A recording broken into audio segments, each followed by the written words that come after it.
What is the heading of the page? इसका standard का reference IS 23। सबसे पहले अब हमें पता होना चाहिए कि बोरिंग कॉस्ट कहते किसे हैं।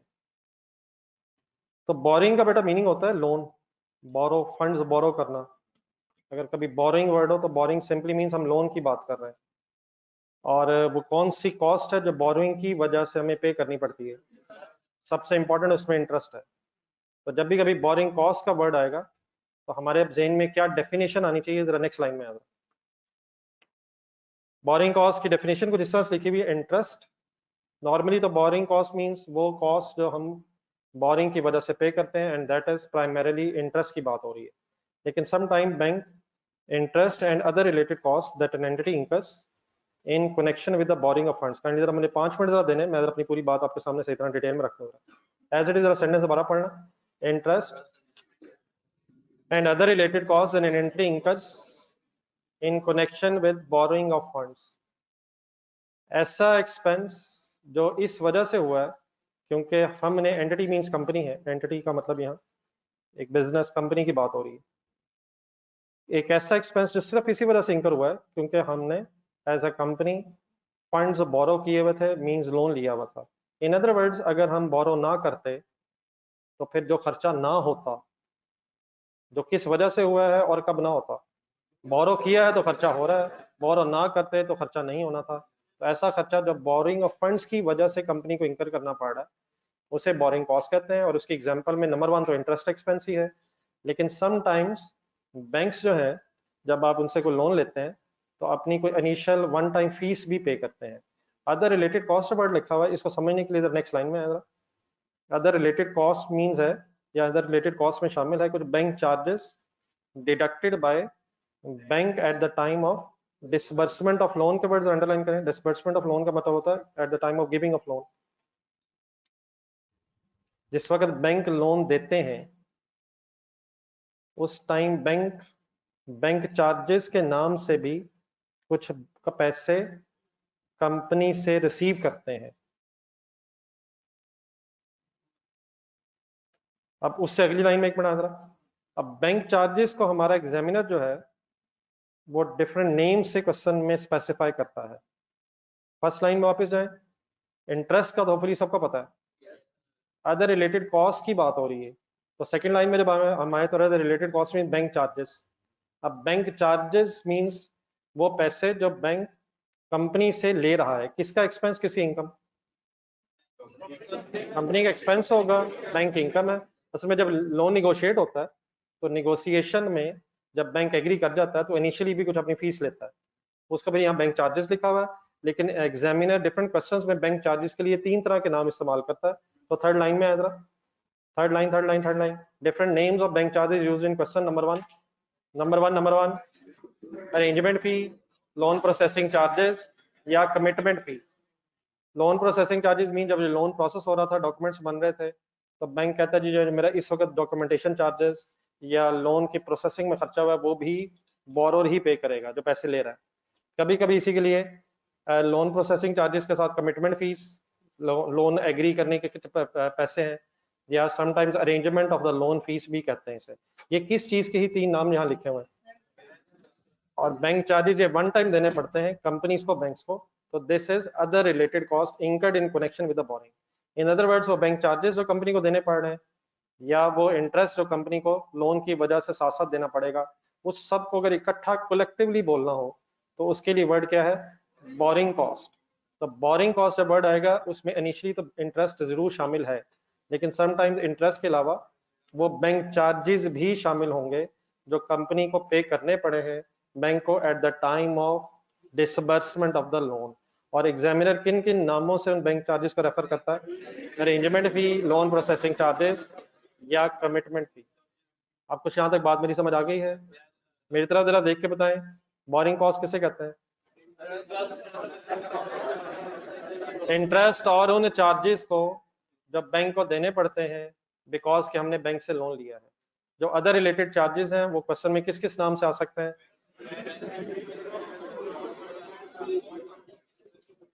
अच्छा बेटा, मैं कभी अगर बोरिंग कॉस्ट वर्ड यूज करूं तो बाय डिफॉल्ट आपके ज़हन में इंटरेस्ट रहना चाहिए, लेकिन जब डिटेल की जरूरत होगी तो इंटरेस्ट के अलावा वो बैंक चार्जेस भी एप्लीकेबल हो सकते हैं जो हमारे क्वेश्चन में हमें मेंशन किए जा सकते हैं डिफरेंट नेम के साथ।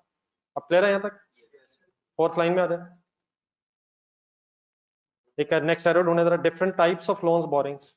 तो ये जो लोन्स या बोरिंग्स हैं इन्हें भी समटाइम्स हम डिफरेंट नामों से बोलते रहते हैं। मसलन जरा नीचे की लिस्ट पढ़े छोटी सी। लॉन्ग टर्म लोन वर्ड सुना है कभी आपने? फिर शॉर्ट टर्म लोन्स भी होते हैं। ये क्या डिफरेंस है यहाँ तक लॉन्ग टर्म शॉर्ट टर्म में? ये टाइम पीरियड के एंगल से डिफरेंस है। अगर कोई लोन लिया है और उसको रीपे नेक्स्ट 12 मंथ्स के अंदर ही कर देना, वो शॉर्ट टर्म कहलाएगा। लेकिन अगर कोई लोन है जिसने मोर देन 1 ईयर के बाद रीपे होना है तो वो लॉन्ग टर्म है। लेकिन क्या लॉन्ग टर्म लोन का भी कोई करंट पोर्शन हो सकता है? इसका क्या मतलब है? लॉन्ग टर्म लोन का वो हिस्सा जो नेक्स्ट 12 मंथ्स में देना। लेकिन अगर फॉर एग्जांपल आपने 2020 में लोन लिया और वो सारा ही 2025 में पे करना, तो फिर इसका कोई करंट पोर्शन नहीं होगा, वो सारा का सारा लॉन्ग टर्म ही होगा। लेकिन लॉन्ग टर्म लोन में sometimes current portion of loan भी हो सकता है। देन फिर एक और अपने थर्ड जरा ढूंढे। एक और आपने वर्ड्स कहीं सुने जरूर होंगे, एक बैंक ओवरड्राफ्ट इसमें लिखा हुआ है, लेकिन उसी के लिए एक शॉर्ट टर्म रनिंग फाइनेंस।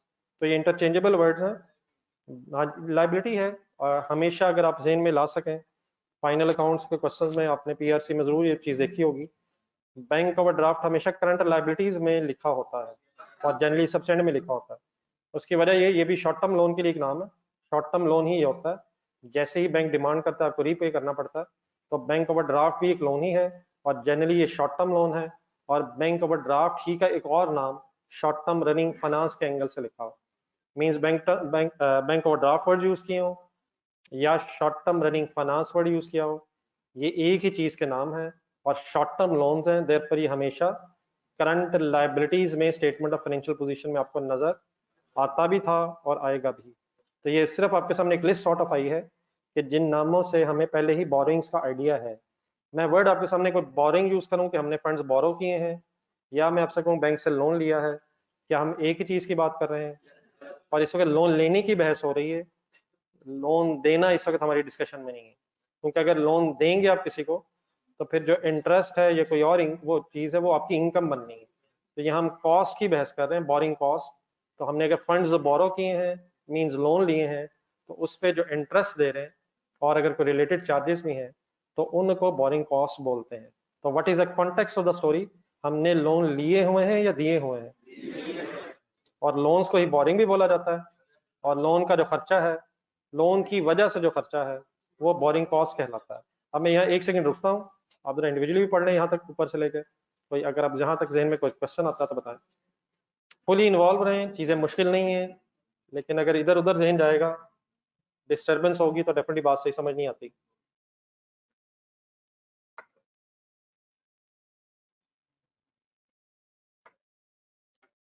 जी ऑनलाइन स्टूडेंट कोई कंफ्यूजन तो नहीं प्लीज? बाकी डेफिनेटली आगे आगे चीज़ें यकीनन क्या आनी है, उन तरफ उस तरफ ना जाए, जहाँ तक जो बात होगी वहीं तक रहिए। बाकी इंशाल्लाह सारी डिस्कशन अभी आपके सामने आ जाएगी।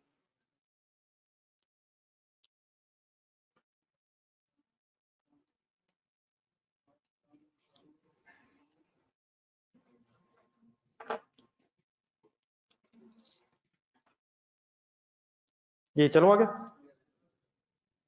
नेक्स्ट बेटा, अब ये बोरिंग कॉस्ट की फर्दर डिस्कशन से पहले कुछ एक पुरानी चीज़ें जो शायद डेली बेसिस पे डिस्कशन में तो आती हैं, लेकिन एक दफ़ा दोबारा रिवाइज करना। ये बेटा, ये कमिटमेंट फ़ी, लोन प्रोसेसिंग चार्जेस, अरेंजमेंट फ़ी, ये सिंपली उन बैंक चार्जेस का नाम है, बैंक के उन चार्जेस का नाम है जो हमें at the time of disbursement of loan bank को देने पड़ते हैं। तो ये तो सिर्फ नाम है। कमिटमेंट फ़ी को अगर हम एक्सप्लेन करना चाहें तो ये है कि हमारी और बैंक की जब लोन की कमिटमेंट हो जाएगी तो उस वक्त के पैसे हैं। अरेंजमेंट है, जब बैंक से लोन अरेंजमेंट फाइनल हो गया है तो उस वक्त के पैसे हैं। लोन प्रोसेसिंग चार्जेस, लोन लेने के चार्जेस हैं। तो मतलब एक ही चीज़ है जिससे डिफरेंट वर्ड्स में एक्सप्लेन किया हुआ है, डिफरेंट नामों से बोला जाता है। मेन इनकी हेडिंग बैंक चार्जेस है। ये किसने किससे लिए पैसे? कंपनी बैंक से कोई नहीं लिए, कंपनी ने बैंक को दिए हैं। बैंक ने कंपनी से लिए हैं, बोरोर से। बैंक ने, बोरोर मींस कंपनी से लिए हैं। किसका एक्सपेंस है, किसकी इनकम है? बैंक की इनकम है, कंपनी का एक्सपेंस है, बोरिंग कॉस्ट का हिस्सा है। इसलिए एक्सपेंस इंकर हुआ क्योंकि हमने बैंक से पैसे उधार लिए हैं। अगर उधार ना लेते तो ना बैंक चार्जेस इंकर होते और ना ही इंटरेस्ट देना पड़ता। तो बोरिंग कॉस्ट किसको कहते हैं? उन पैसों को जो इसलिए पे करने पड़े हैं क्योंकि हमने पैसे उधार पे लिए हुए हैं। उधार लेने की वजह से जो खर्चा है वो बोरिंग कॉस्ट है। ठीक है प्लीज। जी सर, कुछ एंट्री जरा रिवाइज करनी है, लेकिन एक सेकंड के लिए बोरिंग और बोरिंग कॉस्ट को जहन से निकाल के पढ़े जरा, पेज पे लिखा हुआ जरा। अगर शेयर्स इश्यू हो तो डबल एंट्री क्या है? और cash nominal value of share से ज्यादा भी आ सकता है, कम भी आ सकता है। अगर तो इक्वल आएगा तो फिर ना प्रीमियम है और ना डिस्काउंट है। अगर ज्यादा होगा तो प्रीमियम बन जाएगा, कम होगा तो डिस्काउंट बन जाएगा। एंट्री मेरे ख्याल इतनी सफिशिएंट याद रखनी, cash debit share capital credit, लेकिन एक साथ एक स्टार भी लगा होगा, नीचे सेंटेंस लिखा हुआ है, उसको भी जरा पढ़ना है। ये जो शेयर कैपिटल है ये कहाँ प्रेजेंट होता है? इक्विटी में प्रेजेंट होता है या लाइबिलिटीज में प्रेजेंट होता है? असल में ये शेयर कैपिटल के पैसे हम as a company shareholder से लेते हैं और शेयर होल्डर्स कंपनी के ओनर्स होते हैं। तो कंपनी जब शेयर होल्डर्स मीन कंपनी के ओनर से पैसे ले रही है तो ये पैसे कैपिटल कहलाता है। ठीक है, ये लाइबिलिटी ऑफ द कंपनी है या ये कंपनी के अपने पैसे हैं जो शेयर होल्डर से मिले? शेयर होल्डर्स के अपने पैसे ये कंपनी में है। तो शेयर कैपिटल को कभी भी आप बोरिंग्स में नहीं लिखते, लाइबिलिटी कंसिडर नहीं करते। उसकी रीजन ये है, कंसंट्रेशन से सुनिएगा, दोबारा लॉ आ रहा है बीच में। देयर इज जिस तरह से कहें, shareholder has no right कि वो कंपनी से सब्सिक्वेंटली कहे पैसे देने के बाद, शेयर होल्डर का कोई राइट नहीं है कि वो कंपनी के पास आए और कंपनी से कहे कि मेरे पैसे वापस कर दें। लेकिन अगर कंपनी लिस्टेड है, ये लिस्टेड कौन सी होती है? तो शेयर होल्डर का पास ये राइट जरूर है कि वो स्टॉक एक्सचेंज जाए और अगर कोई स्टॉक एक्सचेंज में मार्केट में कोई विलिंग बायर नजर आए तो उसको अपने शेयर्स बेच के उससे पैसे ले ले। लेकिन कंपनी से वो दोबारा अपने पैसे वापस, इसलिए शेयर होल्डर अगर किसी ने किसी कंपनी में बनना है तो पहले ये डिसीजन उसे अपनी मर्जी से सोच समझ के लेना है कि क्या वो कंपनी को शेयर्स के अगेंस्ट पैसे दे या ना दे। वंस उसने पैसे कंपनी को दे दिए हैं, कंपनी एंट्री कर देगी cash debit share capital credit. उसके बाद कंपनी की कोई ऑब्लिगेशन नहीं है कि शेयर होल्डर को उसके पैसे वापस करे। In other word, share holder का कोई राइट नहीं है कि वो कंपनी के पास आए और उससे कहे मेरे से गलती हो गई है, मैं फंस गया हूँ इस कंपनी में, इस कंपनी का तो प्रॉफिट ही नहीं होता है, ये तो लॉस हो ही जा रहा है, मेरा कैश वापस करें। ये किसके पास राइट नहीं है? और क्योंकि शेयर होल्डर के पास राइट नहीं है, देयरफॉर कंपनी की फिर ऑब्लिगेशन भी नहीं है। तो शेयर होल्डर से कंपनी को जो पैसे मिलते हैं वो हमेशा कहाँ की बजाय कहाँ क्लासिफाई होते हैं? लाइबिलिटीज में, कभी नहीं कैपिटल में। ये ओन्ड फंड्स की तरह कंसिडर होते हैं। What is the meaning owned funds? Company के अपने पैसे हैं जो कहाँ से मिले? कंपनी के शेयर होल्डर मीन ओनर से मिले। बहरहाल let me finish my words. Share holder कहाँ से पैसे तो वापस नहीं ले सकता, लेकिन कहाँ जा सकता है? और स्टॉक एक्सचेंज पे अगर उसे कोई विलिंग बायर नजर आए तो उसको बेच देगा और उससे पैसे ले लेगा। लेकिन इस ट्रांजैक्शन का कंपनी पे कोई इफेक्ट नहीं है। कंपनी के बुक्स में सिर्फ ये होगा कि फॉर एग्जांपल मिस्टर अली था जिसके पास शेयर्स है, उसने अगर बेच दिए मिस्टर जीशान को, तो कंपनी अपनी बुक्स में सिर्फ ये लिखेगी, अपने रिकॉर्ड्स में ये लिखेगी कि अब अली की बजाय जीशान शेयर होल्डर हो गया। ठीक है, मींस जिस दिन वो बेच देगा शेयर, उससे ऑनवर्ड्स अगर कभी डिविडेंड देना हुआ तो किसकी बजाय फिर किसको मिलेगा? फिर अली की बजाय फिर जीशान को मिलेगा। और अगर जीशान आगे बेच दे तो कंपनी को ये ट्रांजैक्शन और ये शेयर होल्डर्स के दरमियान, इसकी कंपनी ने कोई एंट्री नहीं करनी। कंपनी सिर्फ अपने रिकॉर्ड्स में शेयर होल्डर्स का नाम बदल देगी। ठीक है, आखिरी चीज बस ये है, during the life of the business share capital company ने वापस नहीं करना। लेकिन अगर किसी स्टेज में जाके कंपनी का बिजनेस वाइंड अप हो जाए, किसी वजह से अगर कंपनी का बिजनेस खत्म हो जाए, तो देन फिर जब बिजनेस खत्म होता है तो बिजनेस के एसेट्स बेचे जाते हैं, एसेट्स बेच के पैसे इकट्ठे किए जाते हैं और सबसे पहले बिजनेस की लाइबिलिटीज सेटल की जाती हैं। और लाइबिलिटीज सेटल करके अगर फर्दर पैसे बच जाएंगे तो फिर वो शेयर होल्डर्स जो होंगे उस वक्त उनमें जरूर डिस्ट्रीब्यूट होंगे। लेकिन during the life of the business shareholder has no right कि वो अपने पैसे वापस ले। और similarly company has no obligation कि वो शेयर होल्डर के पैसे during the life of business वापस करे। हाँ अगर बिजनेस वाइंड अप हो जाए तो देन क्या होगा, स्टेप मैंने 3 बोले थे। नंबर 1, एसेट्स बेचे जाएंगे, एसेट्स बेच के जो कैश आएगा उससे पहले लाइबिलिटीज सेटल की जाएंगी, और अगर लाइबिलिटीज सेटल करके कुछ पैसे बचे वो शेयर होल्डर्स में यकीनन डिस्ट्रीब्यूट होंगे। लेकिन अगर पैसे ना बचे तो शेयर होल्डर्स अल्हम्दुलिल्लाह रब्बिल आलमीन कह के कंपनी बंद हो गई को अपने जहन में से निकाल देंगे और एक नए बिजनेस की तलाश में जाएंगे जहां उनकी वजह से इंशाल्लाह नेक्स्ट टाइम बिजनेस बंद नहीं होगा। यहाँ तक मेरे वर्ड्स क्लियर है प्लीज। दोबारा एंट्री देखें, what is the entry when the shares are issued? और share capital is part of equity, it is not a liability और therefore it is not a, in other words ये borrowing में से क्या होती है? उधार क्या होता है? कर्ज क्या होता है? कर्ज में नेसेसरी कंडीशन क्या होती है? ऑब्लिगेशन किस चीज की है? वापस पैसे करने। तो क्योंकि शेयर कैपिटल के पैसे कंपनी ने रीपे नहीं करने शेयर होल्डर्स को during the life of the business, therefore share capital के पैसे कभी भी बोरिंग कंसिडर नहीं होते, इसको हमेशा इक्विटी में क्लासिफाई करेंगे आप। ये बोरिंग अगर कोई होगी, पैसे अपने वापस करने हैं, तो क्या ये बिजनेस की लायबिलिटी है? अरे बिजनेस की लायबिलिटी है सर, पैसे ले लिए हैं वापस करने अगर हैं तो लायबिलिटी है। हाँ शॉर्ट टर्म है लॉन्ग टर्म है ये एग्रीमेंट देख के पता चलेगा। अगर ये पैसे नेक्स्ट 12 मंथ्स में वापस करने हैं तो short term liability current liabilities में आएगी, और अगर आफ्टर 12 मंथ्स में सेटल करने हैं तो फिर ये नॉन करंट लायबिलिटी बन जाएगी। तो क्या शेयर कैपिटल बोरोइंग है? सर शेयर कैपिटल बोरिंग है? बोरिंग क्यों नहीं है?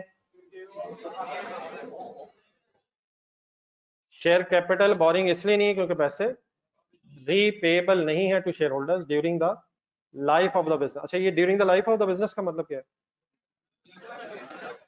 जब तक बिजनेस वाइंड अप नहीं होगा shareholder has no right कि वो कंपनी से अपने पैसे दोबारा वापस आके मांग ले।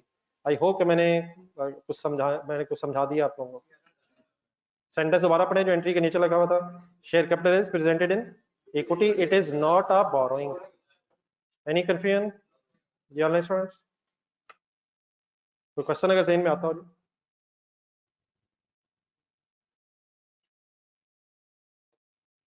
देन सर इसके बाद आगे जो लिखा हुआ है उसको पढ़ने से पहले जरा इंडिविजुअली सोचें। अगर हमने शेयर कैपिटल लिया हुआ है, शेयर होल्डर से शेयर कैपिटल के पैसे लिए हुए हैं, तो क्या फिर उस पर कंपनीज डिविडेंड देती हैं? हाँ जरूरी नहीं है, लेकिन अगर डिविडेंड डिक्लेयर हो जाए तो फिर देना जरूरी हो जाता है, ऑब्लिगेशन हो जाता है, क्योंकि अगर फिर भी ना दें तो लॉ में पेनल्टी भी है और इवन इम्प्रिजनमेंट भी है डायरेक्टर्स के लिए। तो अगर डिविडेंड डिक्लेयर हो जाए तो फिर कंपनी क्या एंट्री करेगी? अब डेफिनेटली बाय डिफॉल्ट बेटा हम कैश डिविडेंड की बात कर रहे होते हैं, और कैश डिविडेंड हमेशा अपने डिक्लेरेशन पे जहन में लाना है। तो डिविडेंड डेबिट, पेएबल क्रेडिट। अब दोबारा जरा अकाउंटिंग जितनी आपको इस वक्त तक आइडिया जरा जहन में लाए जरा। अब डिविडेंड जब डेबिट होगा तो कहां से लेस होगा? रिटेन्ड अर्निंग से लेस होगा in the statement of changes in equity. Dividend profit and loss में जाके प्रॉफिट में से लेस होता है, प्रॉफिट आफ्टर टैक्स आ जाता है, फिर वो चेंजेस इन इक्विटी में आता है, रिटेन्ड अर्निंग से कॉलम में आता है, फिर अगर कोई डिविडेंड्स होंगे तो वो रिटेन्ड अर्निंग से कॉलम में माइनस होते हैं। ऐसे ही है सर। तो dividend is not part of profit and loss statement. तो डिविडेंड डेबिट होकर रिटेन्ड अर्निंग्स में से लेस होगा, और अगर अभी पेएबल है तो करंट लायबिलिटीज में प्रेजेंट हो जाएगा। अब यहाँ मैंने शेयर कैपिटल और डिविडेंड की बहस इसलिए की है ताकि थोड़ा सा हम बोरिंग कॉस्ट को और अच्छी तरह समझ सकें। क्या शेयर कैपिटल बोरिंग है? क्योंकि शेयर कैपिटल बोरिंग नहीं है, इसलिए शेयर कैपिटल की वजह से जो हम डिविडेंड देते हैं वो डिविडेंड भी बोरिंग कॉस्ट नहीं है। बोरिंग कॉस्ट किस चीज का नाम है? अगर कोई उधार है, बोरिंग है, पहले अगर कोई चीज बोरिंग है और उस बोरिंग की वजह से कोई कॉस्ट इंकर हो रही है तो फिर वो कॉस्ट बोरिंग कॉस्ट है। और अगर कोई चीज बोरिंग ही नहीं है तो फिर उसकी वजह से अगर कोई चीज आप दे भी रहे हैं तो वो बोरिंग कॉस्ट नहीं है। क्या लोन्स बोरिंग है? इसलिए लोन पे जो इंटरेस्ट या बैंक चार्जेस देंगे आप वो बोरिंग कॉस्ट है, लेकिन शेयर कैपिटल क्या नहीं है, इसलिए जो उस पे डिविडेंड है वो बोरिंग कॉस्ट नहीं। वैसे भी आई होप कि सबको सेंस समझ आ रही है। बोरिंग मींस लोन्स की बहस हो रही है, और शेयर कैपिटल पे तो वैसे भी इंटरेस्ट नहीं देना होता, इंटरेस्ट देना होता है या डिविडेंड देना होता है। तो क्योंकि शेयर कैपिटल बोरिंग नहीं है, इसलिए dividend on share capital borrowing cost नहीं है। दूसरी एंट्री देखें क्या लिखी हुई थी, डिविडेंड डेबिट पेबल क्रेडिट, और इसके नीचे एक सेंटेंस जरा ढूंढे प्लीज, ढूंढे ढूंढे ढूंढे। Dividend is not an expense, instead it is deducted from just like drawings. लेकिन बहरहाल ड्राइंग्स कहाँ से लेस होती हैं, और रिटेन्ड अर्निंग से डिविडेंड लेस हो रहा है। पे करेंगे तो डबल एंट्री क्या डिविडेंड की, लेकिन उसके नीचे है जरा एक एरो सा बना होगा, वो जरा हाईलाइट कर लें, उसको अंडरलाइन भी करें, ढूंढें। As share capital is not a borrowing, therefore dividend to shareholder is not a borrowing cost. इसको जरा काइंडली हाईलाइट कर दीजिएगा लाइन को। क्योंकि क्या क्या नहीं है, देयरफॉर क्या भी क्या नहीं है, क्योंकि शेयर कैपिटल बोरोइंग नहीं है, इसलिए शेयर कैपिटल की वजह से जो डिविडेंड देते हैं वो बोरिंग कॉस्ट नहीं है। अब मैं यहाँ रुक रहा हूँ, फर्स्ट लाइन से शुरू करें इसी पेज को, और जहां तक हम आए हैं वहां तक एक नजर पड़ें। कोई अगर कंफ्यूजन जहन में आती है तो जरूर डिस्कस करें, लेकिन साथ वाले से नहीं, अगर जरूरत पड़े तो मेरे साथ डिस्कस करें।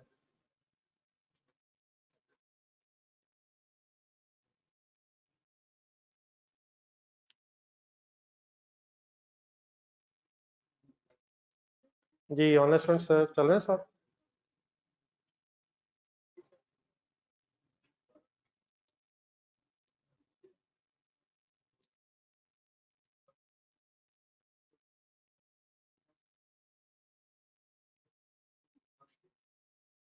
क्या मसला हो गया है यार, खुदा के लिए मौलाना क्या हो गया है यार, हुक्म करें सर, सर क्या करें सर, हुक्म करें सर, कुछ चाय मंगवाऊँ, मेडिसिन मंगवाऊँ, हुक्म तो करिए यार, मेरे लेवल की कोई बात नहीं है, प्लीज बताएं तो सही है। नहीं सीरियसली अब मुझे नहीं पता आप क्या करना चाह रहे हैं। नहीं मतलब जाना है, बैठना है, क्या करना है, अगर जाना तो बेटा जगह दे दें भाई को यार।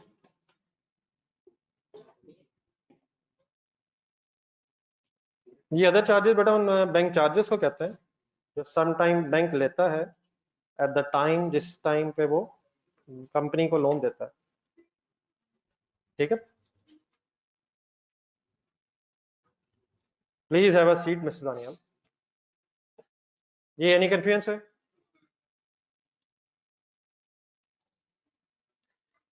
देन सर आ जाए दोबारा बोरिंग कॉस्ट की तरफ।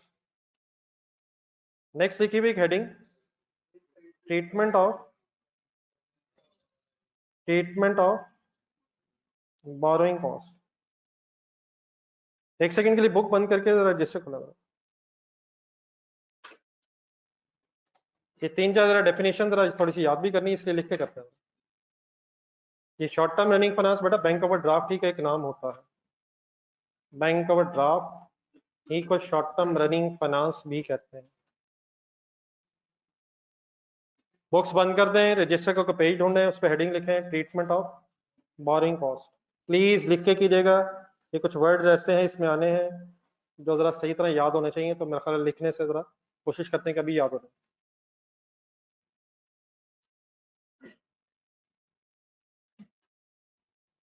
Statement of borrowing cost sir क्या है, लिखें कि उसके नीचे line borrowing cost is recognized as an expense when incurred. Recognized means recorded, borrowing cost by default word borrowing cost आप सुने तो प्लीज क्या जहन में आना चाहिए, इंटरेस्ट एक्सपेंस की बात हो रही है। borrowing cost is recognized as an expense when incurred। In words को जरा पढ़ें और एक अकाउंटेंट बन के बताएं क्या बात हो रही है। बोरिंग कॉस्ट का क्या करें जब वो इंकर हो जाए, किस डबल एंट्री की बहस हो रही है। Borrowing cost as an interest expense debit, cash चला गया तो कैश क्रेडिट, और अगर नहीं गया तो पेबल क्रेडिट। तो क्या इंटरेस्ट का ये ट्रीटमेंट जो मैंने लिखा है आपको पहले से पता है? तो borrowing cost is recognized as an expense when incurred, expense debit, cash या payable credit whichever the case. अच्छा, इंकर्ड मैंने लिखा, पेड नहीं लिखा। अगर फॉर एग्जांपल 2 मंथ्स गुजर गए और अभी इंटरेस्ट पे नहीं किया आपने 2 मंथ्स का, तो पेएबल हो जाएगा। 6 मंथ्स गुजर गए, पे नहीं किया, 1 महीना गुजर गया, पे नहीं किया, तो अगर टाइम पीरियड गुजर गया तो इंटरेस्ट इंकर हो जाता है, और अगर पे नहीं किया होगा तो फिर पेएबल हो जाएगा। लेकिन अगर इंकर हुआ और पे हो जाए तो एंट्री क्या होगी? Expense debit cash credit. इंकर हुआ, पे नहीं हुआ, एक्सपेंस डेबिट पेएबल क्रेडिट। इंकर ही नहीं हुआ तो एंट्री क्या होगी? इंकर ही नहीं हुआ तो एक्सपेंस नहीं। तो किस दिन एक्सपेंस रिकॉर्ड करेंगे? When incurred. चलिए यहाँ जरा रुके, आप यहाँ तक आप आई होप के लिख चुके हैं। लेकिन इस जो लाइन है recorded as an expense when incurred, इसकी एक एक्सेप्शन है, वो जरा थोड़ी सी बात मुझे कर लेने तो मैं समझा दूं, फिर आराम से आप लिखिएगा। और ये आपने इसलिए लिखना है ताकि आपको भी कुछ वर्ड्स अगले याद भी हो सके। तो borrowing cost is recognised an expense when incurred unless it relates to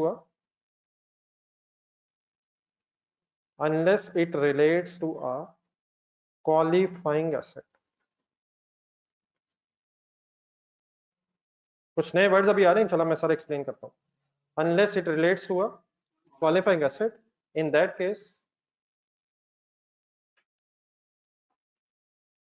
it is capitalized। अभी क्वालिफाइंग एसेट क्या होता है ये इंशाल्लाह मैं अभी बताता हूँ, लेकिन यहाँ तक जो मैंने सेंटेंस लिखा मैं जरा उसे थोड़ा सा आपको एक्सप्लेन कर दूंगा। बोरिंग कॉस्ट ने हमेशा एक्सपेंस आउट होना सवाए इसके के अनलेस बोरिंग कॉस्ट किसी क्वालिफाइंग एसेट से रिलेटेड हो। अब क्वालिफाइंग एसेट क्या होता है वो इंशाल्लाह मैं बताता हूँ अभी, लेकिन अगर क्वालिफाइंग एसेट से रिलेटेड है बोरिंग कॉस्ट, तो इन दैट केस फिर बोरिंग कॉस्ट एक्सपेंस डेबिट होने के बजाय कैपिटलाइज हो जाएगी। ये कैपिटलाइज मींस क्या होता है? एसेट की कॉस्ट में ऐड हो जाएगी। मसलन फॉर एग्जांपल कुछ आसान एग्जांपल पहले जरा, एक मशीनरी अगर आपने खरीदी है और उसकी कोई इंस्टॉलेशन कॉस्ट हो, तो आप उस इंस्टॉलेशन कॉस्ट को कैपिटलाइज करते हैं, एक्सपेंस आउट करते हैं? कैपिटलाइज का मतलब उस मशीनरी कॉस्ट में ऐड कर देते हैं। अगर कोई ट्रांसपोर्टेशन कॉस्ट है, कैरिज इनवर्ड्स है, तो वही मशीनरी कॉस्ट में ऐड मींस कैपिटलाइज कर देंगे। अगर रिपेयर मेंटेनेंस हो किसी मशीनरी की, तो आप मशीनरी कॉस्ट में ऐड नहीं करते, आप उसे एक्सपेंस आउट करते हैं। तो एक्सपेंस आउट का मतलब प्रॉफिट एंड लॉस में लेके जाते हैं। कैपिटलाइज का मतलब अमाउंट को आप स्टेटमेंट ऑफ फाइनेंशियल पोजीशन में एसेट की कॉस्ट में जाके जमा कर देते हैं। तो आप सेंटेंस दोबारा ट्रांसलेट करते हैं। बोरिंग कॉस्ट के अगेंस्ट हमेशा एक्सपेंस डेबिट होना है सवाए इसके के बोरिंग कॉस्ट किसी क्वालिफाइंग एसेट से रिलेटेड हो। इन दैट केस फिर बोरिंग कॉस्ट एक्सपेंस डेबिट होने के बजाय उस क्वालिफाइंग एसेट की कॉस्ट में ऐड मींस डेबिट होता है। कहाँ डेबिट होने के बजाय कहाँ डेबिट हो जाएगी? किस केस में? एक्सपेंस डेबिट होने के बजाय एसेट डेबिट हो जाएगा अगर क्वालिफाइंग एसेट से रिलेटेड ये बोरिंग कॉस्ट है। पहले आप यहाँ तक लिख लें, फिर इंशाल्लाह भी हम बहस करते हैं क्वालिफाइंग एसेट क्या होता है और फिर कैपिटलाइजेशन हो क्यों रही है, ये इंशाल्लाह भी डिस्कस करते हैं। सेंटेंस पूरा करना है और काइंडली लिखते हुए जरा बोल दें, ये सेंटेंस जरा याद होना चाहिए आपको।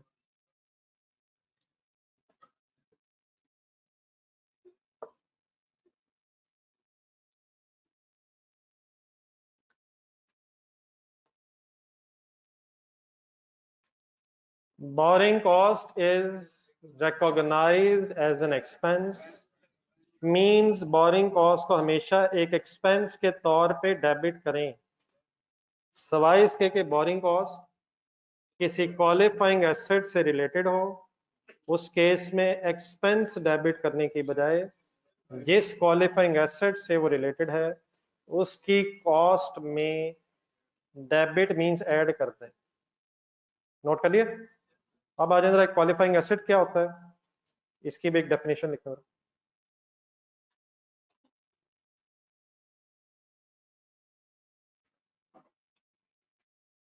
Qualifying asset means an asset which takes substantial time period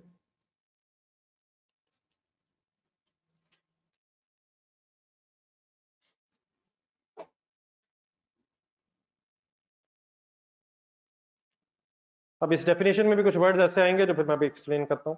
qualifying asset means an asset which takes substantial time period to get ready for its, please लिख के प्लीज लिख के बोल के नहीं, प्लीज खुदा के लिए देख के नहीं, किताबें बंद की आवाज है एक दफा, ये दोबारा खुल गई है, बस एक दफा ठीक है। तो get ready, qualifying asset means an asset which takes substantial time period to get ready for its intended use or sale।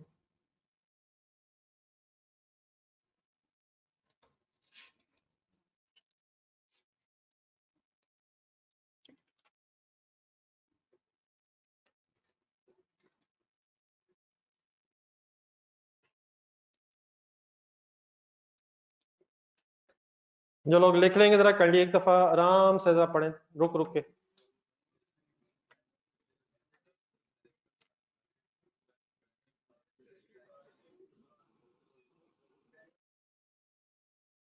अगर किसी एसेट को यूजेबल या सेलेबल कंडीशन तक लाते लाते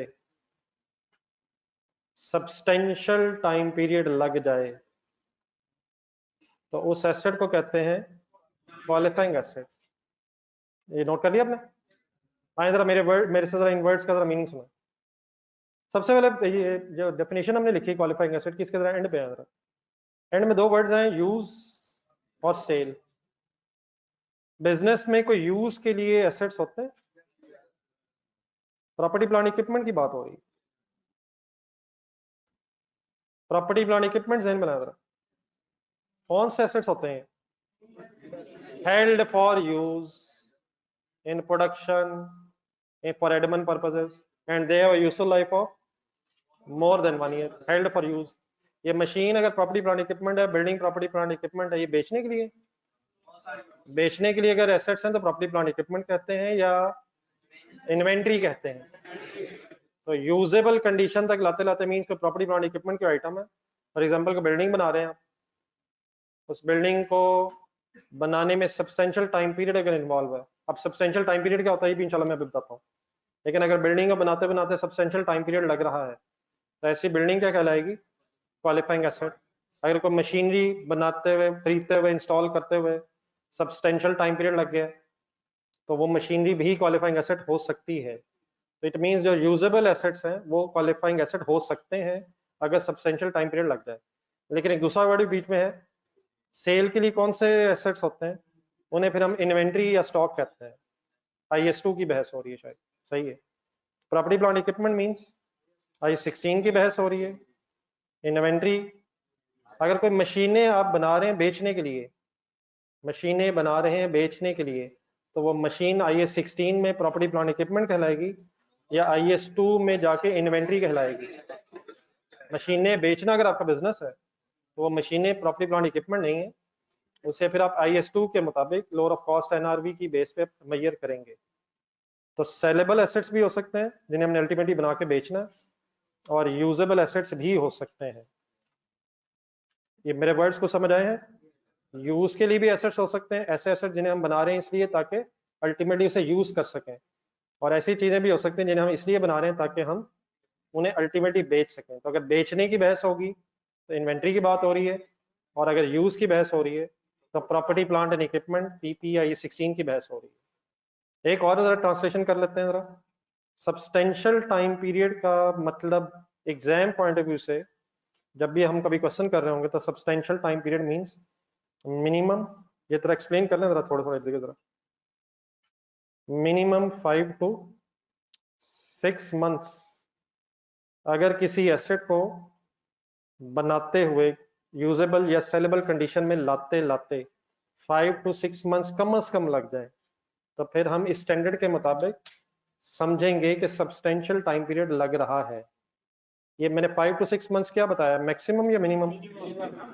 अगर 2 साल लग गए तब भी सब्सटेंशियल टाइम पीरियड है। कम से कम कितना टाइम पीरियड लग रहा हो? तो 5-6 मंथ्स अराउंड अगर टाइम पीरियड लग रहा है तो इस स्टैंडर्ड के मुताबिक सब्सटेंशियल टाइम पीरियड हो जाएगा। मतलब ये सब्सटेंशियल टाइम पीरियड अप्लाई करते हुए हम किस लिमिट को ज़हन में रखेंगे, 5 to 6 मंथ्स तक अगर मिनिमम टाइम पीरियड लग रहा है तो फिर सब्सटेंशियल टाइम पीरियड कहलाएगा। बारह डिस्कस करते हुए वर्ड हमारा सब्सटेंशियल टाइम पीरियड ही होगा, लेकिन अप्लाई करते हुए मिनिमम 5 to 6 मंथ्स ज़हन में रखेंगे। नोट कर लिया सब कुछ यहाँ तक? अब मैं इन सब वर्ड्स के साथ फाइनल ट्रांसलेशन कर दूं। अगर किसी एसेट को सेलेबल या यूजेबल कंडीशन तक लाते लाते सब्सटेंशियल टाइम पीरियड लग जाए तो ऐसा एसेट क्या कहलाएगा, क्वालिफाइंग एसेट। और थोड़ा सा रिवर्स चलते हैं, और अगर किसी क्वालिफाइंग एसेट को बनाने के लिए आपने बैंक से कोई लोन लिया था, हो सकता है सर, और उस लोन पे अगर कोई इंटरेस्ट इंकर हो रहा है, कोई बैंक चार्जेस उस लोन की वजह से इंकर हुए हैं, तो वो जो इंटरेस्ट और बैंक चार्जेस है, वो जो बोरिंग कॉस्ट है, देन फिर वो प्रॉफिट एंड लॉस में एज एन एक्सपेंस डेबिट नहीं होगी। देन फिर वो इंटरेस्ट और बैंक चार्जेस पे जो अमाउंट है वो क्वालिफाइंग एसेट की कॉस्ट में ऐड होने का मतलब कैपिटलाइज हो जाएगी। दोबारा आप शुरू से शुरू करें। ट्रीटमेंट जो हमने हेडिंग लिखी रजिस्टर में, प्लीज बोरिंग कॉस्ट कहाँ जाती है, as an expense profit and loss में जाती है, सवाए इसके कि बोरिंग कॉस्ट किसी क्वालिफाइंग एसेट से रिलेटेड हो। इन दैट केस फिर एक्सपेंस आउट होने की बजाय बोरिंग कॉस्ट कैपिटलाइज होती है। ये वर्ड्स मेरे गौर से सुने, एक्सपेंस आउट होने की बजाय। क्या ये तो नहीं कह रहा एक्सपेंस भी डेबिट होता है और एसेट भी डेबिट होता है।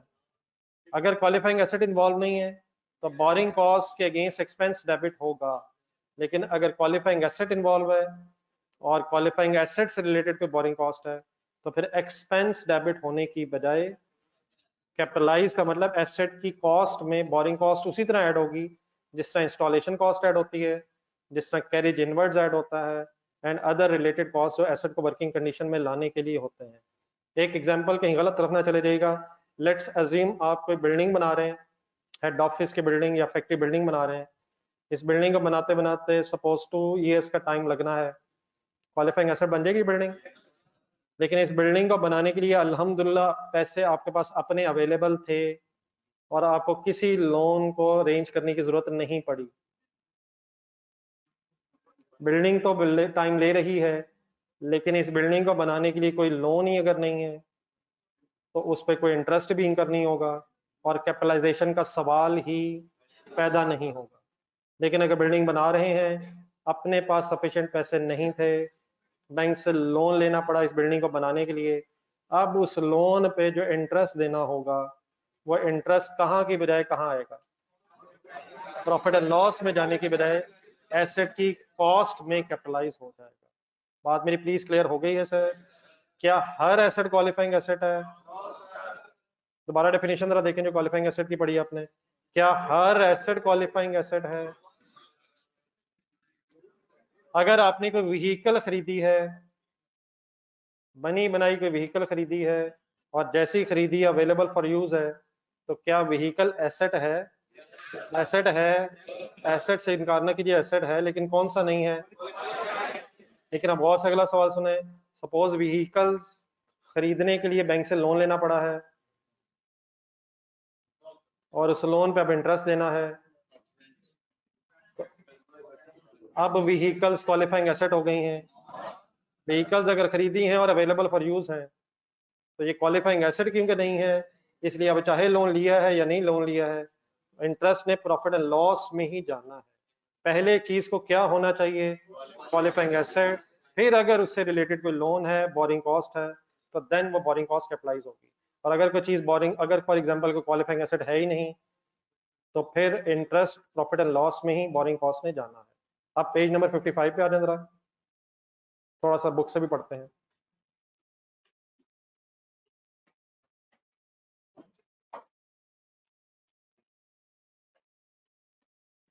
मुझे जरा 2-3 मिनट और दे दें, मैं जरा अपनी बात पूरी कर दूं, फिर अगर आपके जहन में कोई क्वेश्चन रहेगा तो इंशाल्लाह एड्रेस करते हैं।